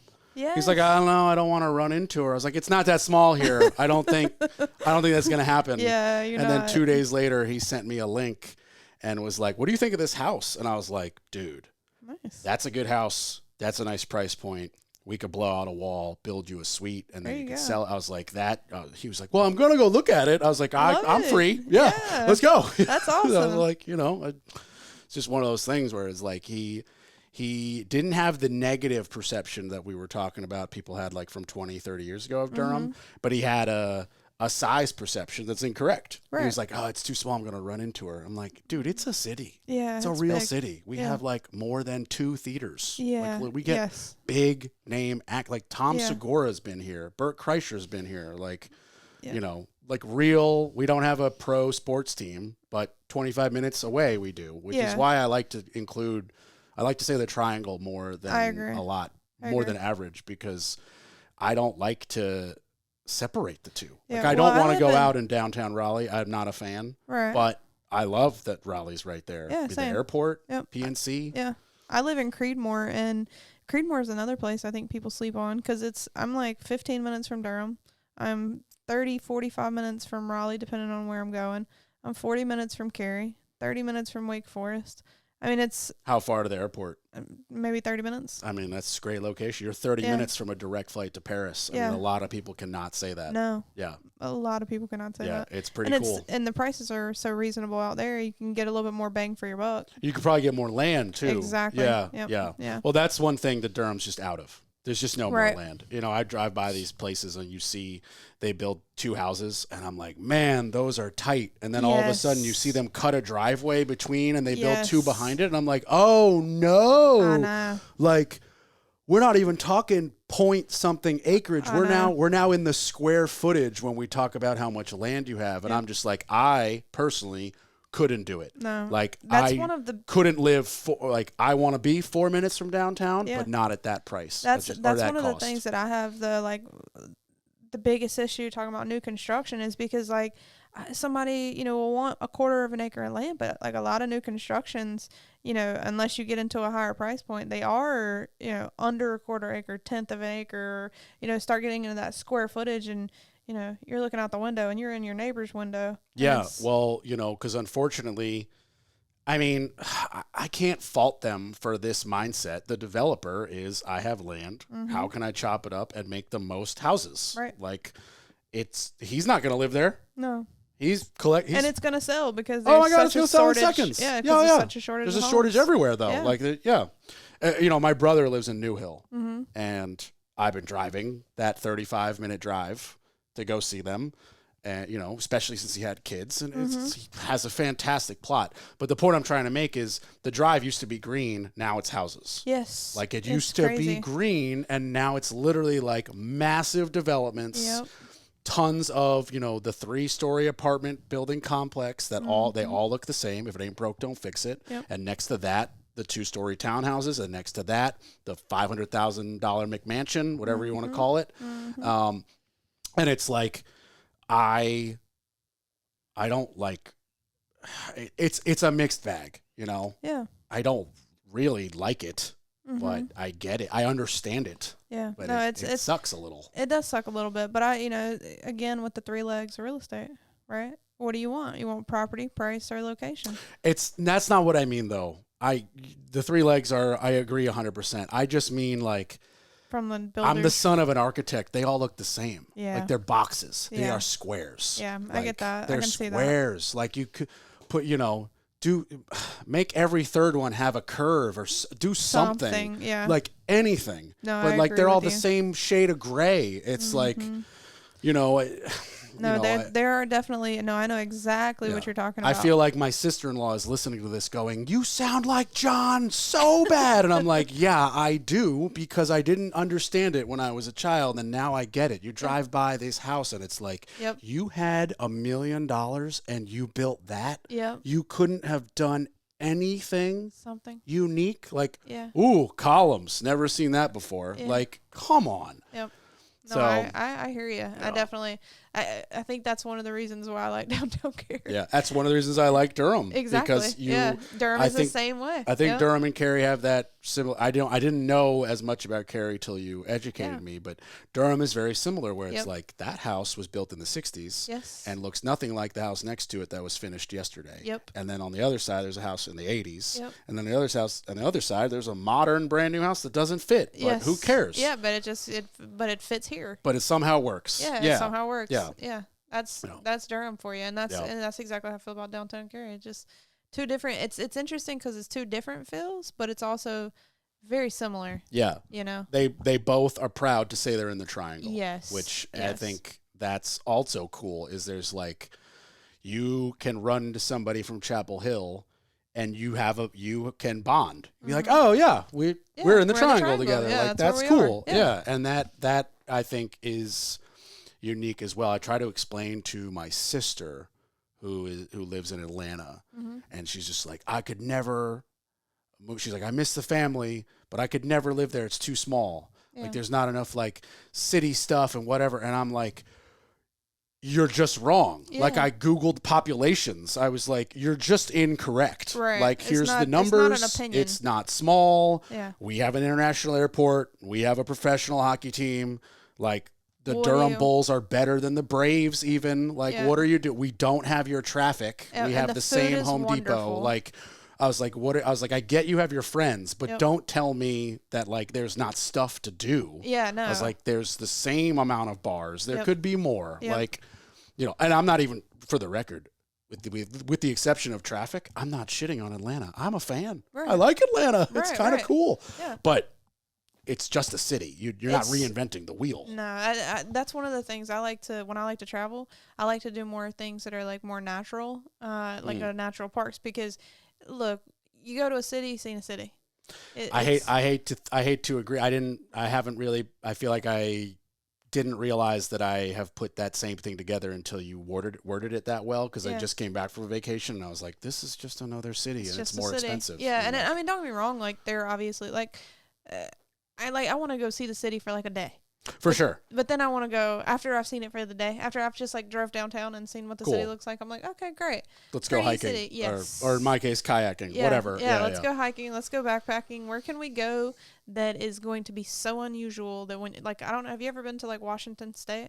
I have not. It's on the list. Oh man, you've got to go. go. I'm from some fantastic mountains, like the whole Adirondacks. I've done like for my Love whole it. childhood, and as a scout, I mean, we've done a lot of like river kayaking in Pennsylvania and Nice. camping all over upstate New York, and I live at the foot of the Catskills. Mm-hmm. But I do understand that Washington State mountains Oh are man. we're different. We're in different caliber. Yeah, here. I literally remember like driving to the park, the Olympic Peninsula, and thinking to myself, wonder when we're gonna get there. And then like as soon as we got there, I was like, oh, Got it. Yeah. we're here.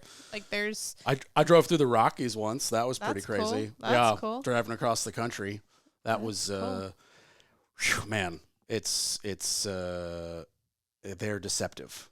yeah. Yeah, especially when you're driving to them and it's like flat nothingness, nothingness. Yeah. You're driving, you're just flat nothing America, and then you see them and you're like, oh, and then you start winding up them and you're like, yes. it's just a little harder to breathe up Yes. here. It's just, yeah. Can you breathe? Yeah, is it me? Should No, we is it no? Should we stop? Yeah, Are like you as lightheaded as I am? yeah, dropping my my nephew off at college. He's going to was it CU Boulder or CU Denver? Mm-hmm. I think Denver. And like, I flew out just to like do the uncle thing. Nice. And our family dynamic is very strange. So like, my sister's much older than me. I'm actually closer to my nephew's age. Interesting. So like, we're chilling. Like, Right. I'm in college again almost, Right. and they're doing adult stuff. And Yeah. I'm like, hey, let's go to the pool or whatever, and Yeah. they're like arguing about his like dorm fan. And I'm like, just buy him Solo cups and ping pong balls. Like, what are you doing? Get Yeah, him do some you not jerky. know, Like, like- I'm going to go fill the cart with snacks. You guys argue about the window Yeah, fan. exactly. I was like, this is ridiculous. This is Yeah. wrong thing. Wrong thing, exactly. things. But it turned out to be the right, like, that's why I was there. Yeah, It was yeah. literally like, hey, man, they argued about your window fan. Here's 3 huge bags of snacks, Solo cups, ping Yes, pong balls, the yes, bed I raisers got for your you. dorm bed. I like, got you. you need push pins for posters. I got Yeah. you that stuff. Yeah, Like, yeah. you fill the mini fridge and Yeah, There's you're not a real adult quite yet. yeah, You exactly. don't need real adult stuff. No, it's Yeah. like a little dorm Get you a room. beanbag. You're Yeah, good to exactly. go. Like, Yeah. it's all good. It was very cute though, because like my sister literally is making his bed. And I'm like, my mom did this when I went to boarding school. This is That's like, crazy. and then the roommate walks in and his mom starts making the bed. I was like, this must be like a motherly way. This is Yeah. like how you say goodbye Aw. to like your kid when you send him to, in my case, boarding school, in this case, Yeah. college. Like, you make the bed for the last time. It was so funny. Like my sister, then that mom. And I'm like thinking of my mom. Like, Sounds like you got a good family. yeah, we're a pretty good family, I would say. That's yeah. cool. Yeah. Are Yeah. you close with your family? I am extremely close with my That's family. awesome. Yeah. Are they in Danville? Yeah, most of them are. Nice. Yeah. My parents actually divorced when I was 4. Okay. But my parents remained good friends, and my step parents at the time, like literally it would be like the 4 of us. So That's cool. yeah, and That's unique. it is unique. I like that. Yeah, and my stepdad now is just like the most wonderful guy in the world, and my dad loves my stepdad. It's a really beautiful. That's cool. They can just be mature about that Yeah. and just be like, hey, this Yeah. didn't work. This is working, but Yep. we have a kid, so Yeah. let's make it happen. I always said Yeah. I was extremely blessed. Like My family, the one thing that my family has is like a lot of love. I mean, I was my mom and dad's like most important thing. You know, I never had the parents that like fought over me or it was like, oh, we're going to use the child against the other child. It was never like that. My mom and dad were like, what is in her best interest? And let's do that. That's amazing. My parents are still together, so I don't have a frame of reference on that. My brother and I have different dads, but he's 4 years older than me, and that was all handled before I was born. Right. But my whole life, like his dad was like not doing great and then completely turned his life around 180 degrees and now completely for the better and is great and has been in his life. So that's like awesome. I just kind of always knew Glenn as my brother's dad. He would come to like, you know, we'd have like a family party once a year. He'd show up. My brother rather would just like vanish every other weekend or whatever. He'd say, oh, he's going to Glenn's. Like he took the train to the city. Glenn picked him up, spent the weekend in Jersey or whatever. And like, I never got my brother on Christmas, but I got him on Thanksgiving because he spent Christmas with his dad. And it was just like, he was always there. And it was a great thing because like, he just completely turned his life around, and awesome. I believe, in fact, I know that like my mother and his dad are still great friends. Yeah, and it means a lot. Like you can't. Yeah. Things happen, you know. I mean, it sucks when it happens, but you really do got it. As long as you put the kids number one, make sure they're happy and they're healthy. Like, what else can you ask for? You know? Yeah. I guess, yeah, I don't know what else you could ask for. Yeah, I have, health. I have a big family, so like I have so many step siblings and half siblings, and it's like I think there's like 8 or 9 of us total. We're not as big, but our family tree is interesting because it's like there's a lot of like I'm one of 4 kids, and no one has the same parents. Yep.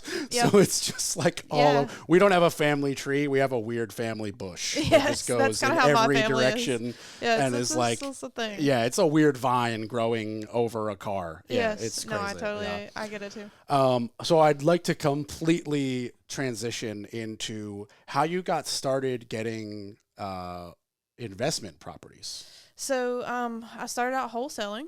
And after doing wholesaling, I just kind of seen a place where I could like help. What is wholesaling in real estate?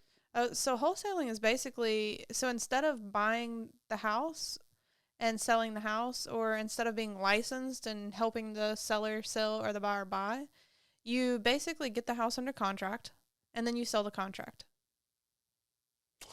You're going to have to even further, because to me that sounds very shady. So you're going to have all to legal. You're going to have to further elaborate. It's all totally legal. So you're not allowed to advertise the houses for sale. You have to advertise that you have an assignment, like a contract. So like when you go under contract with a house, you sign a contract and you're like, I'm going to buy this house for this price on this date, da da da da.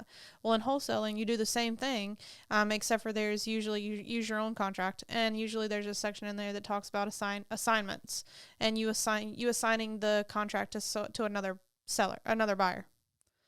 So just like if I were to, sell you this phone, I'd basically say I have a contract to buy this phone for $200.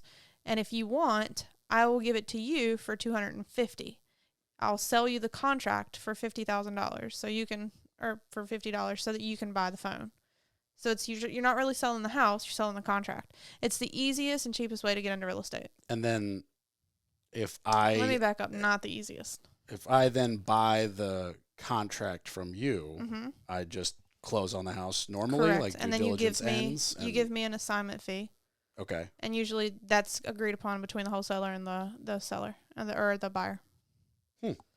So it's a lot of bird dog, a lot of chasing, a lot of like you're looking for people who are having like issues or death, divorce, disease is basically like a wholesaler's motto. Like you just want to you want to get the houses that are in rough shape, that need a lot of work, that aren't going to just sit on, like they aren't going to sell on the market as from what they think is as good, or they need to get out quickly. It's pre-foreclosure. They only have 5 days to sell it. You got 5 days to buy it, Okay. So it's a niche. It's a niche. Okay. It's a niche for sure.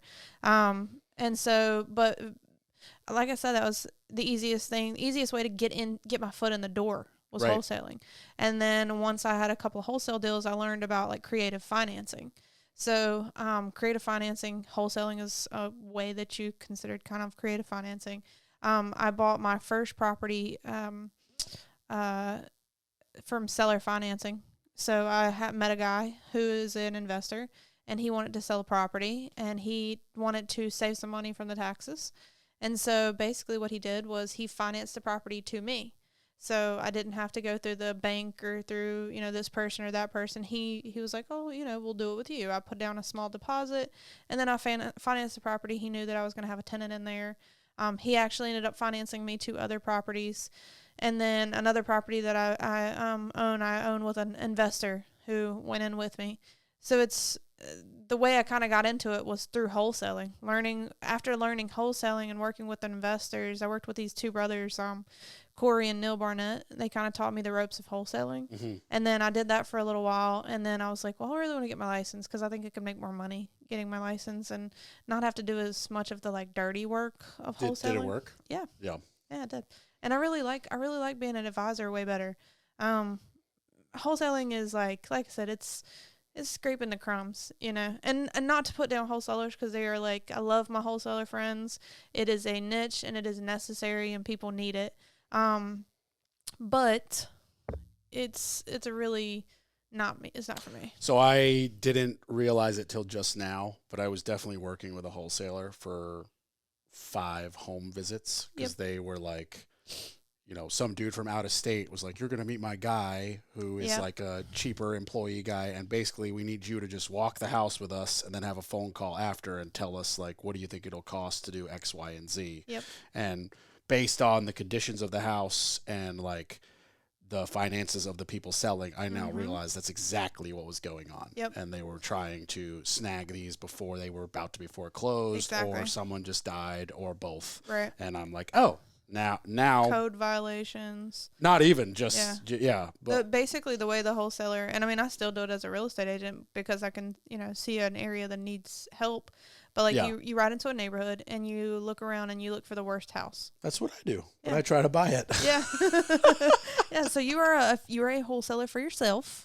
Yeah. But yeah, that's what wholesalers do. Yeah. Though we never found our real estate agent is definitely not a wholesaler, and we would find a lot of them just online ourselves, and then we'd send them to her and be like, start the process. Yeah. But we shockingly did not get a lot of leads from her, but my mom is also a sniper. Well, I will tell you that so one of the things I see as a real estate agent, and love my other real estate agents, and no shame, but a lot of real estate agents, I think the reason they have kind of a bad rep is because they don't put in the work. I really try hard to find off-market properties for my buyers. Door knocking is a way that I do that. Cold calling, I'll pick up the phone and call. And I mean, if you want to be in a certain neighborhood, I'm gonna go door knock it. I'm gonna pick up the phone and call it. I'm looking for the houses. My experience with wholesaling helps me find and be better for my buyers because I am finding those off-market deals that no one else is talking about. Yeah. I mean, off-market deals are something people don't think about a lot. I mean, that's how I found my land, and I wouldn't have found it, and I would have paid $50,000 more if I had found it. I have a wonderful land guy. Yeah. He's a wholesaler, and I love him. Shout out to Anthony. But he is he's phenomenal. If you want his information, I'll give him to you. He finds land all the time. Whenever I have a buyer wanting land, I'm like, hey, this is what I want. Can you get it for me? And usually within a couple of weeks, he's got me something. He's phenomenal. You need resourceful people. Yes. For the record, I want all of your contacts. Yes. Yeah, not just the land guy. I have lots of I want all of them. But I'll just call you. Yeah. No, that's the nice thing is because I was in wholesale, my network is wholesale, and a lot of people don't know this, but even on Zillow, when you go on Zillow, in order to get to the first sale by owners, you have to click a separate button. And so you're not seeing those that you could possibly get for sale by owner. I mean, I always recommend an agent, especially from the buy side. I recommend it from the seller side too, but if they're going to go for sale by owner and they're not going to use an agent, get yourself a good agent and go, because 9 times out of 10 for sale by owners are not the best negotiators. And no, my friend Micah, he a couple episodes ago, when this comes out, it will have aired, but he and his wife got a for sale by Yep. owner, and that was the only reason it was available, because it was like in the middle of the COVID Yep. hike, and it would have, if it was if they had bought any agent, if this seller had gotten any agent, they would have gotten 10 to 40 grand more, Yep. and they would not have bought it. No, 100%. And it's only, and my land, I mean, it fell out of the sky, if we're just being honest. Like, I built my friend's house, and then the people behind him were like, we're chopping our land, selling it all except for where we live, Nice. and so we can retire. Nice. Do you want it? And he was like, no, I have no money, but my friend Corbett definitely wants it. And he called me, and I was like, and then Sure. the day later, I was like, I want all of it. Yeah. Like, I want all of it. Yeah. This off-market properties are like the number one. Yeah. And if you have an agent that will work with you and like actually get out there and do the things, oh man, you can find and make so much money. You know, Yeah. I mean, I had one client. I showed her an off-market property in downtown Cary. And it was a first up owner. I tried to get him to, use an agent, because I always advise people that using an agent is best. You got to have somebody on your team that is always in your best interest. However, if you're going to choose, Why wouldn't it be you? well, if I'm working with a buyer, I don't represent both sides. I missed that part. Sorry. Yeah. I had a buyer looking in the area. Oh, okay. Sorry. So and I told him if he wanted to list me, we'd help him out. But so I talked to him, went over there, and he was gonna sell this house for $550,000. My client ended up not wanting the house, and he ended up not choosing me as an agent. He chose someone else, and he got like $630 for the house. And it's like, without an agent, he was gonna sell his house at $550,000, and I just happened to be door knocking in the neighborhood. And just happened to see the for sale sign because it wasn't posted on Zillow. $80,000. Yeah. Yep. All because he was like, at first he thought that using an agent wasn't in his best interest. And I told him, I was like, What do you think the reason is? Is it simply just the 3%? Yes, they think they can save money. And it's like, the thing of it is, like 96% of buyers are going to use an agent, because an agent is 9 times out of 10 paid for by the seller when you close on the house. So most of the time, our services are kind of free, right? Would you rather work with someone buying a house or someone has their house to sell? I'd rather work with someone who is motivated. Either way. Either way, you don't care? I don't care. Cool. Yeah, I don't. I like buyers. Just I like for sellers. listeners, for sure. you buyer or seller. No, I like all. both. Yeah, I like both. I think both of them have different aspects, and I talked about the buy side, but on the sell side too, like, hiring an agent is really an important job. I mean, I've seen some listings, and you can see this too. You pull up Zillow, and it's a nice house, and then you look at the pictures. Garbage. Yes. All the time. Yes, and get some freaking pictures taken. Oh my Yes. God, what's it cost? $100? Oh, I know. And even the professional photos, like having someone who's there to tell you what looks good and what doesn't, like, or stage it. Staging. Just yes. I mean, this Yes. you don't even have to go buy furniture. No. Just take Just the stage it. excess ones out and lay a blanket nicely. Yep. It's like, take as much. like If it's you're not selling, a lot, but no. it's such those little things. Yes. I mean, it's like this is why agents earn that 3%. Yes, It's 3%, exactly. people. Exactly. It's 3%. Exactly. And I always tell people, I welcome you to interview other agents. I already know that I'm quality. I already know that I have your best interest at heart. I already know the service you're going to get with me. I believe in me.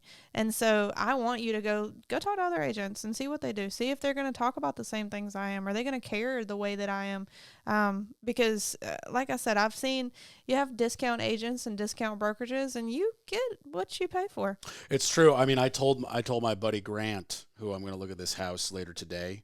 He was like, "Yeah, I have a realtor through work," and I told him almost verbatim. I was like, "Look, I make no money if you use my friend Stacy, but I can tell you from experience that, like, she's the shit, Right. and like, if I were you, I would go have a cup of coffee with both of them. Yes. You don't have a house you're looking at. You don't have any skin in the game right now.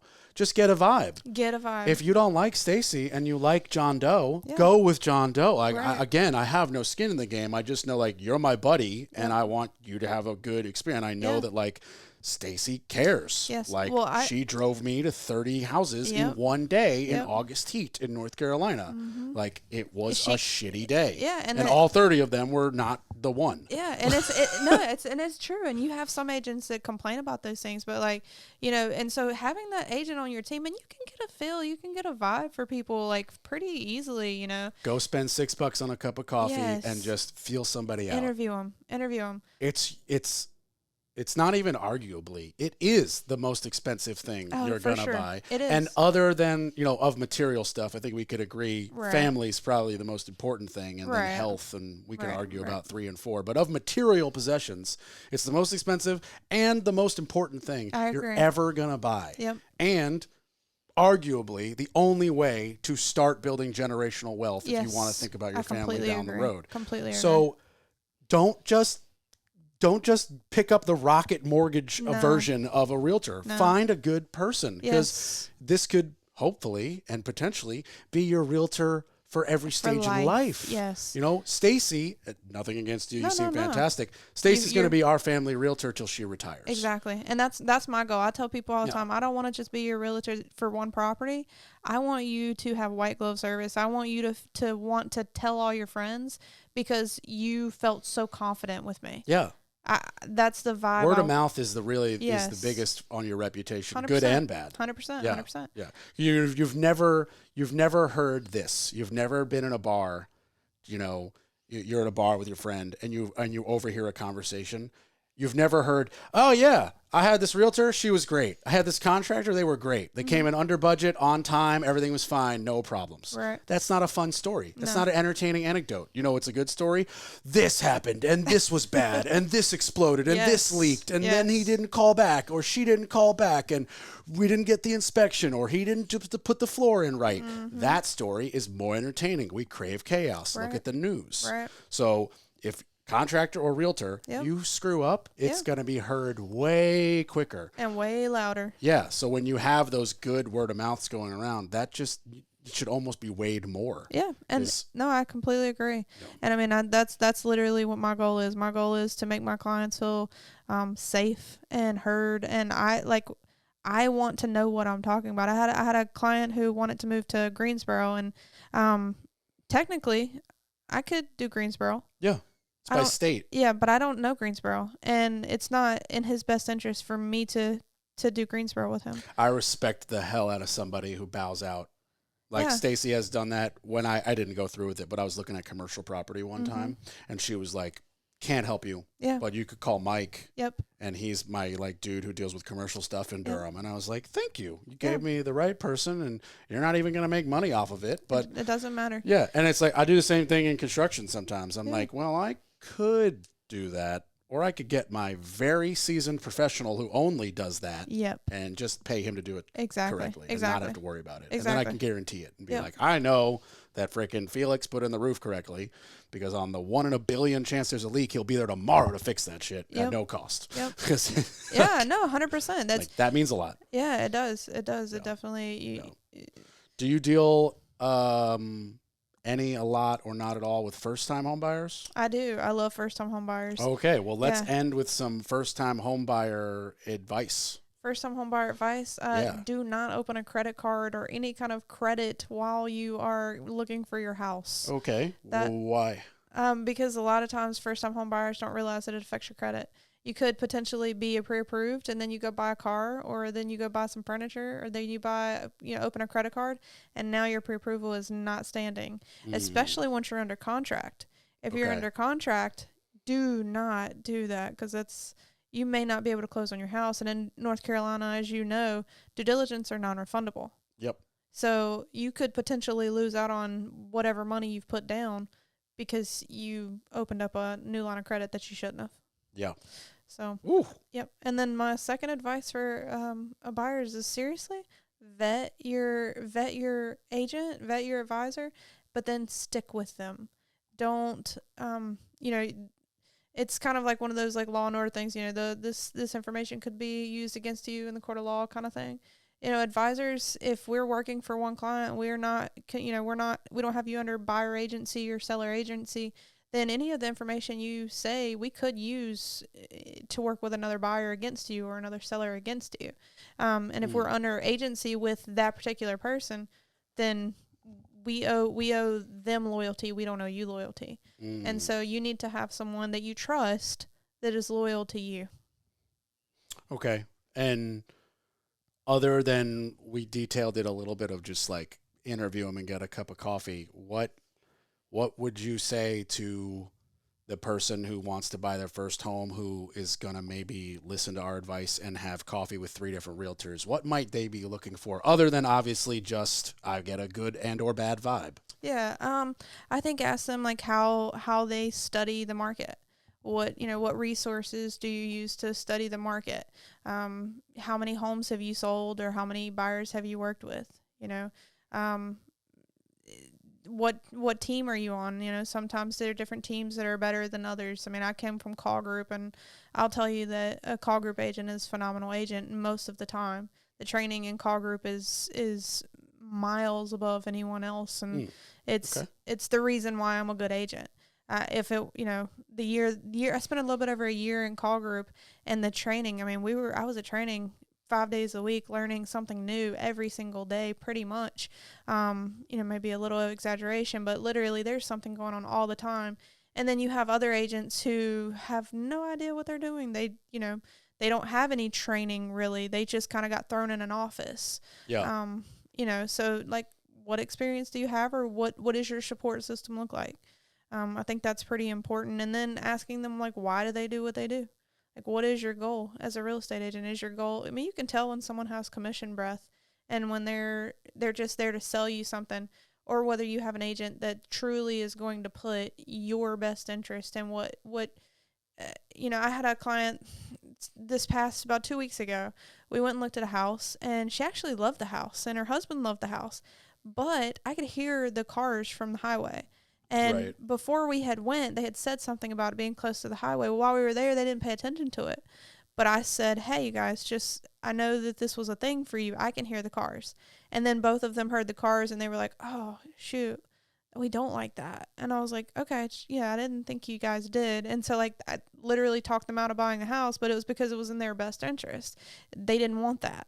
Yeah. They couldn't pay attention because they were paying attention I feel like that's, like, exactly the opposite of every other realtor who would never say anything while they're in a house that they're about to sell. Right. No, and isn't it great? Look at the kitchen. Yeah. No, and that's the truth of it. And my client actually literally texted me later that evening and was like, "Thank you so much for like truly thinking about what we wanted." Yeah. And not being obsessed with the outcome.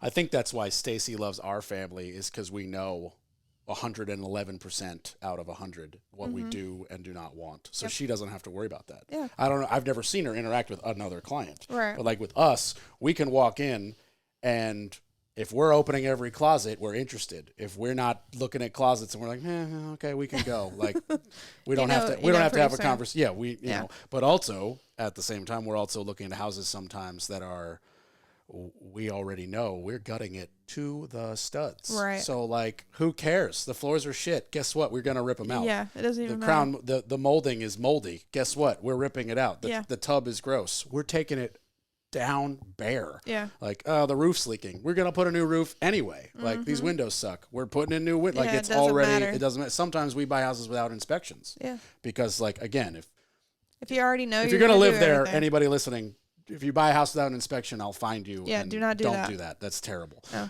no. If you're not a seasoned investor, keyword seasoned. Yeah, or gutting it to the studs. Yes. That's the only way that you could buy it without an inspection. Agreed. If you're Agreed. like, oh, we don't care if the foundation's sagging. We're just gonna jack it back up, and we know how to do that. Yes. That's different. Yes. You know, like most people do not. No, and most people don't do that. No, and most people are buying a house to move in and live. Exactly. Like, get an inspection. Exactly. You know, exactly. Check that crawl space. We went full circle with the inspections. We did. Yeah, we really did. Yeah. And I will finish with my biggest piece of advice to someone buying a home. Get in that crawl space. Yes. Don't be afraid.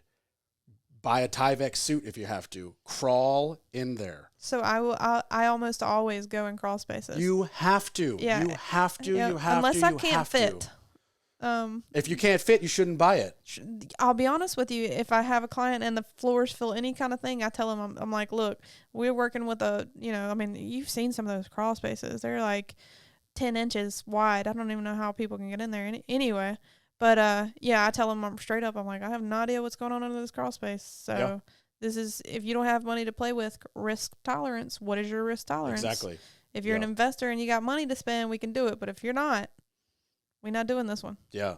I remember a friend of a friend, I like we went to like look at this house and like we knew there was a crawl space issue. Mm-hmm. So I roll up in my white Tesla and they're like, this is your contractor who's going to get in a crawl space? Yeah. And I popped the little front trunk where I have boots, a strap light for my head, and a full Tyvek suit. Love it. And I'm like, let's go. You said there's crawl space, right? Like, let's do it. And I'm crawling in there and I'm like, mold, water, mold, insulation. Like, this is garbage. Like, fix this now. This is bad. Yep. No, I completely agree. And this woman was right there with me and my buddy Jeremy, and we're on our hands and knees just like with flashlights and like she cared. Yeah. No, 100%. And it's like, but don't rely.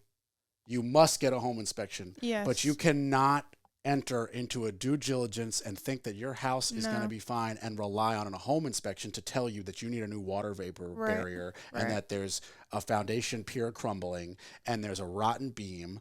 Like, go get eyes on it. Yep. Like, this is your home. Yes, I agree. It's the most important investment of your life. Also, FYI, it's a lot of yearly maintenance, and you're going to have to get in there anyway. And if you don't have the balls to get in there and get dirty, you're going to spend a lot of money paying someone else to get in there and get dirty and fix whatever has to be fixed. And it might not even be fixed stuff. Yeah. You know, people buy homes, they never drain their water heater. It's supposed to be drained every year. Fill it back up. Yeah. You're looking at me like you had no idea. I have no idea. No, I gotta had no drain idea. Didn't know that. Yeah. Now I know. Now you know. Those big drum electrical water heaters, if you don't drain them, you're going to get 12 inches of sediment that's basically gravel in the bottom. Interesting. I did not know that. Yeah. And then when you go to replace it, it's going to weigh 60 extra pounds. Wow. And it's going to be hard to move. But also, all that sediment is taking up room. Right. And you have now less water that's on reserve for your shower. Yeah. Yeah. Could be your whole problem. It most of the time it is. Yeah. Yeah. No, that makes sense. But you have to. But that's why there's a garden hose spigot on the bottom. You hook up a hose. Yeah, I run noticed. it out and turn it on and just drain it. I love learning. Yeah. Yeah. I haven't even done it yet, but I have planned a just like top to bottom, inside and out home maintenance. You should episode. Yeah, that'd be great. One of the things that we did at Call Group was we had a inspector walk us through an entire house to show us what they look for. Yeah. And those kind of things are like priceless. Like as I'll tell you, when my very first home, I was so nervous because it could have went really south really quickly. I had no idea what I was looking at. I didn't know a foundation. I have no idea what a foundation issue was. I didn't know. You don't know what you don't know. Now looking at homes, I mean, I go under there and I'm like, oh, this looks like dry stacking to me, or, this water vapor barrier looks a little, like it's going to need to be redone, or this right here looks like some suspicious material. We're not allowed to say mold, but suspicious material. I'm allowed to say mold. There you go. Mold is mold. I am not. If it's not regular, it's probably mold. Yeah, I'm not allowed to. So why? Wait, that's a law? Yeah, we're not allowed to say that it's mold. Oh, because you haven't tested it to know for a fact? Exactly. Ah, okay. Exactly. So but you can't even say, I think it's mold? As suspicious material, or there's another word for organic material. Yep. So that's what I let people know, look, these are the things I see. I mean, we went to a house the other day with a couple of clients, and I pointed things out to them. I'm like, look, the house looks really pretty, but when we go into the bottom, the cinder blocks were literally sitting completely sideways, and they had like wood pieces like stuck in between them, and I'm like, I don't know much about foundations, but that ain't right. But that looks a little like it's probably not going to pass inspection. And that made them decide not to buy the house. But like, yes, if your real estate agent is not getting under the house with you, is not like going and looking under the crawl space, not, evaluating those things with you, get another one. Like I have shoes in my car. I have my nice shoes on, but I have my tennis shoes in the car, and I keep them in the car because if I'm going to buy a house, or if I'm going to help someone buy a house, or if I'm going to help someone sell a house, I'm going to look in the crawl space. I want to know what's going on. And the attic. Yeah. Yes. Just like, walk up there. I feel like I've said it on the podcast in the past, but like everything that you see on the main level of your house has nothing to do with how your house works. No. You're seeing paint, drywall, flooring that's not even the real floor, and like trim wood. Right. Like none of it is structural. Nothing's holding anything up. Nothing's keeping air out, water in, or sorry, the other way.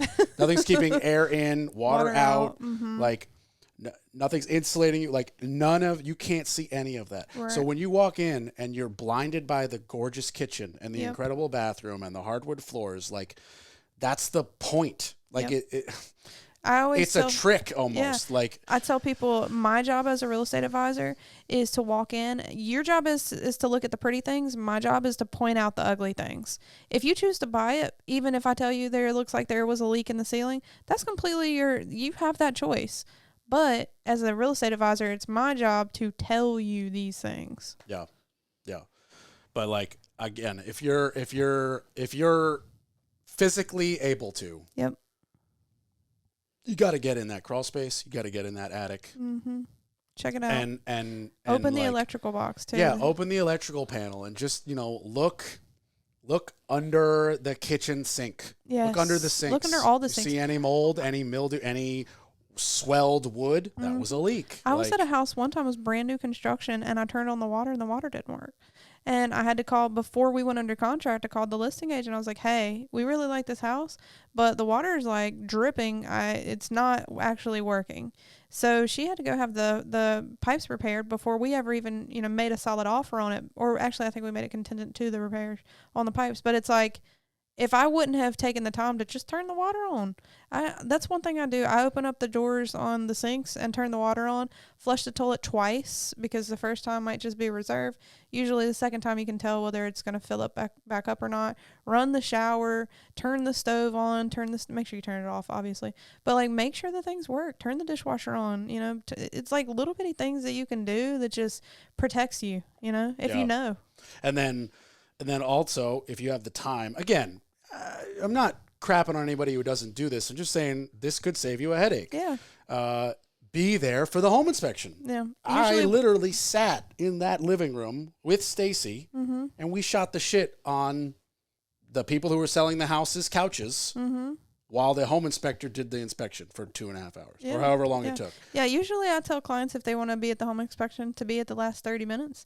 And then after the inspector kind of comes around, then he kind of talks to us about all the things that are going on. And I think it's a great thing as well. Like, I also think it, because I'll tell you that I've learned from doing that as a real estate advisor. When I go to those, the last 30 minutes of the inspection, the inspector, his report is one thing, but being in person, he's going to tell you more like, you don't have to worry about this, but this you got to worry about. Yeah. And then also, I have learned a tremendous amount too, because I have plenty of realtors who would be like, Corb, I just need to give you $100 to look at this inspection report and put on an official, your contractor name on the top of this piece of paper that like, it's going to, what are these 25 things going to cost? Yep. And it has helped me too, because, you'll see this light doesn't work, but then you see the note, probably light bulb. Yeah. And I'm like, hey, item 12B-1 is either $3 for a light bulb or $27 for a new light fixture or $500 to run a new wire there, depending on the broke level. Exactly. And so like that level that I can break down for somebody like you, the realtor, who can then use that at closing, or even go over there with a new light bulb real quick and be like, hey, it was a light bulb.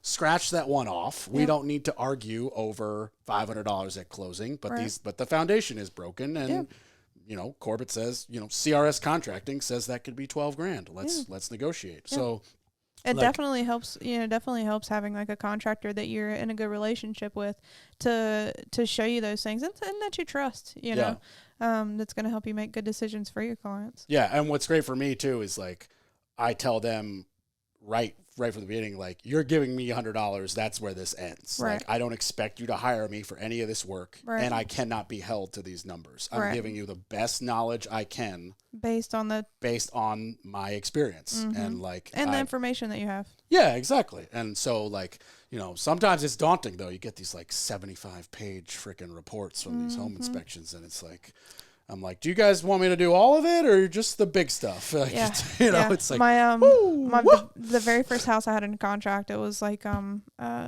it was honestly, I was so blessed because I had a cash buyer from California who was a contractor, and I had no idea what I was doing. I mean, I was literally just like, again, you don't know what you don't know. And the whole house, I think it was the largest inspection report I ever have. It was my very first sale. I was on the buy side, and luckily the client was like, no, let's go ahead. Like, it's okay. Well, we're going to go ahead and move forward.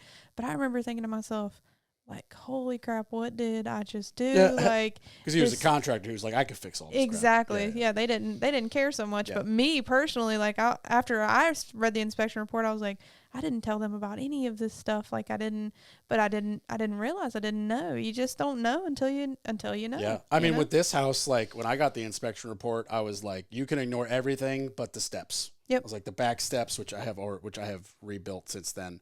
But I was like, they're sagging. And why are they sagging? Mm-hmm. Jack them back up, put a 2x4 underneath it, put some brackets, like, do that, and I'm good with everything else small. Right. And they were, and they did. I always tell people, you're going to get stuff on your inspection report. It's you do have to navigate between what is important. Yes. And what is screwing in a light bulb. Yes. Cracked foundations are important. Yes. Okay. An outlet that doesn't work could be one of 3 completely free things. Yes. Or a new $15 outlet that you just clip the black, clip the white, and put a new one in. Or guess what? You're going to want a USB outlet anyway. Yep. So, like, just swap it out. Yeah. So but that's why, you have some of that knowledge. Realtors have some, but then we want a contractor. Yeah, exactly. Yeah, 100%. Yeah. I tell people all the time, I'll tell you the price of a home. Like, I will help you determine what the value of a price of a home is, but I'm not going to tell you what loan rates are best because I don't know. No. And I'm not going to tell you how to fix the foundation because I don't know. No, but you're going to be the first one to say, I've got a guy. I've got a girl. I've got somebody. That's my favorite line is, you know what? I don't, but I got a guy. Yeah, I say it all the time. Yeah. That's how I average. When I give out my card, they're like, "Oh, what do you mostly do? New construction, renovation?" I'm like, I do everything. Yeah. I'm like, if it's your home and it's inside it or it's outside it, either I do it or I got a guy. That's like what I say. Yep. Which, as a general contractor, I'm a trained carpenter first, who became a general contractor. But if you're not a trained carpenter and you're just a general contractor, I am a babysitter. Yeah. No, 100%. And I have 60 kids who all do different things. And I babysit their personalities, their family drama, their negotiating skills, and their work. Yeah. And that's what I do. And I've got to make it all run together. Yeah. No, but, that's...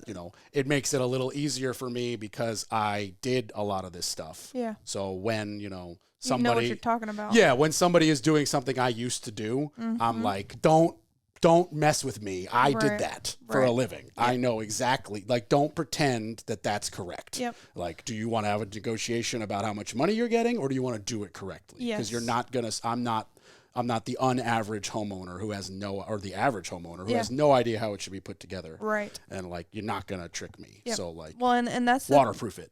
that's why having the good contractor on your side is so important. I mean, that's why, I've had instances where someone, being a newer agent, you don't really know as much. And you recommend a contractor that you think is going to be good, and it turns out not to be so good. And then so, you kind of go through those. I mean, even with my lender, shout out to the Sherry Riano team. Absolutely love them. But I've had other deals where it didn't go so smooth. And I had to go through a couple of lenders to find the best lender. I've had to go through subs. I mean, I get it. Yeah. I'm on my 3rd HVAC person now. I'll never switch, but like same.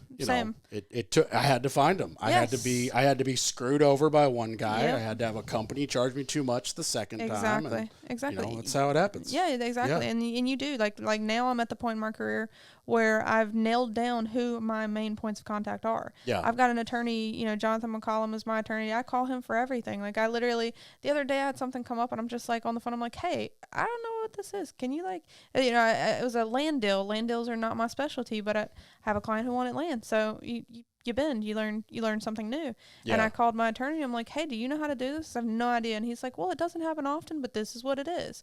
And knowing your contractor, knowing your attorney, knowing your lender on that first name basis, I tell people when I first meet them, I'm like, look, I want you to ask me any question.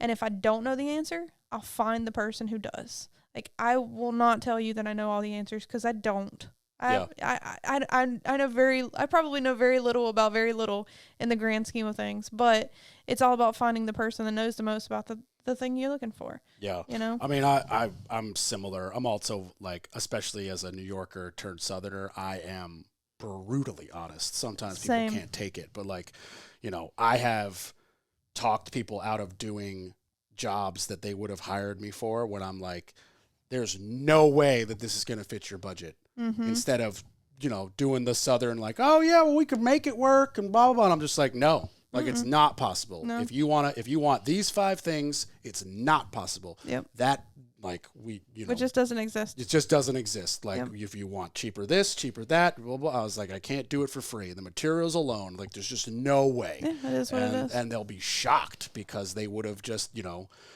they would have been swindled in a different way. They would have been like told it will work out, and then they would have gotten a bill at the end with all these change orders. And like, would it have been illegal? No. Would it have been super crappy and shady? 100%. Yeah. But they would have been on the hook because they signed a contract, and like, it's just not how I operate. Yeah, no, same. That's the same thing with me. I try really hard to make sure that people are in a good place. You know, you don't want. You don't want to mess things up. You don't want. It feels good coming in under budget. It does.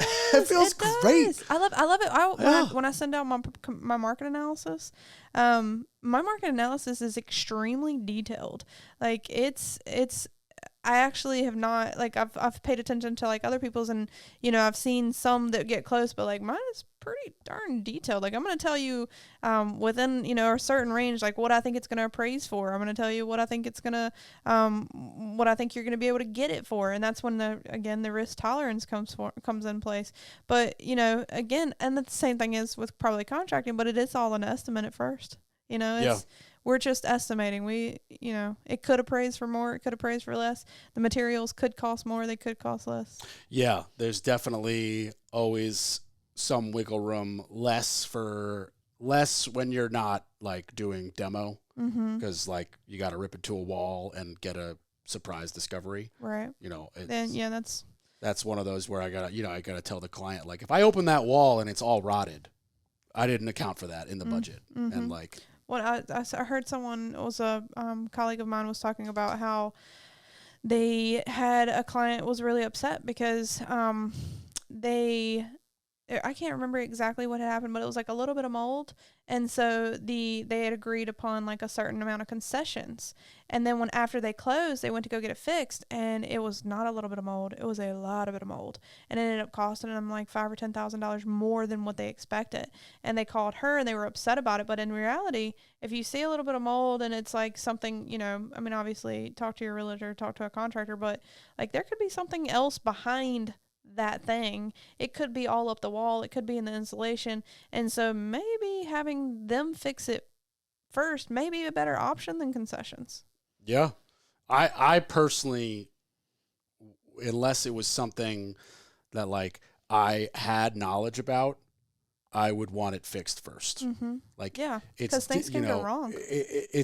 There are exceptions to every rule, but like, for example, if you go in the crawl space and the middle of the house is sinking a little bit because the one pier has sinked a little bit, and all you got to do is jack it back up and put some pressure treated wood in there. I can do that.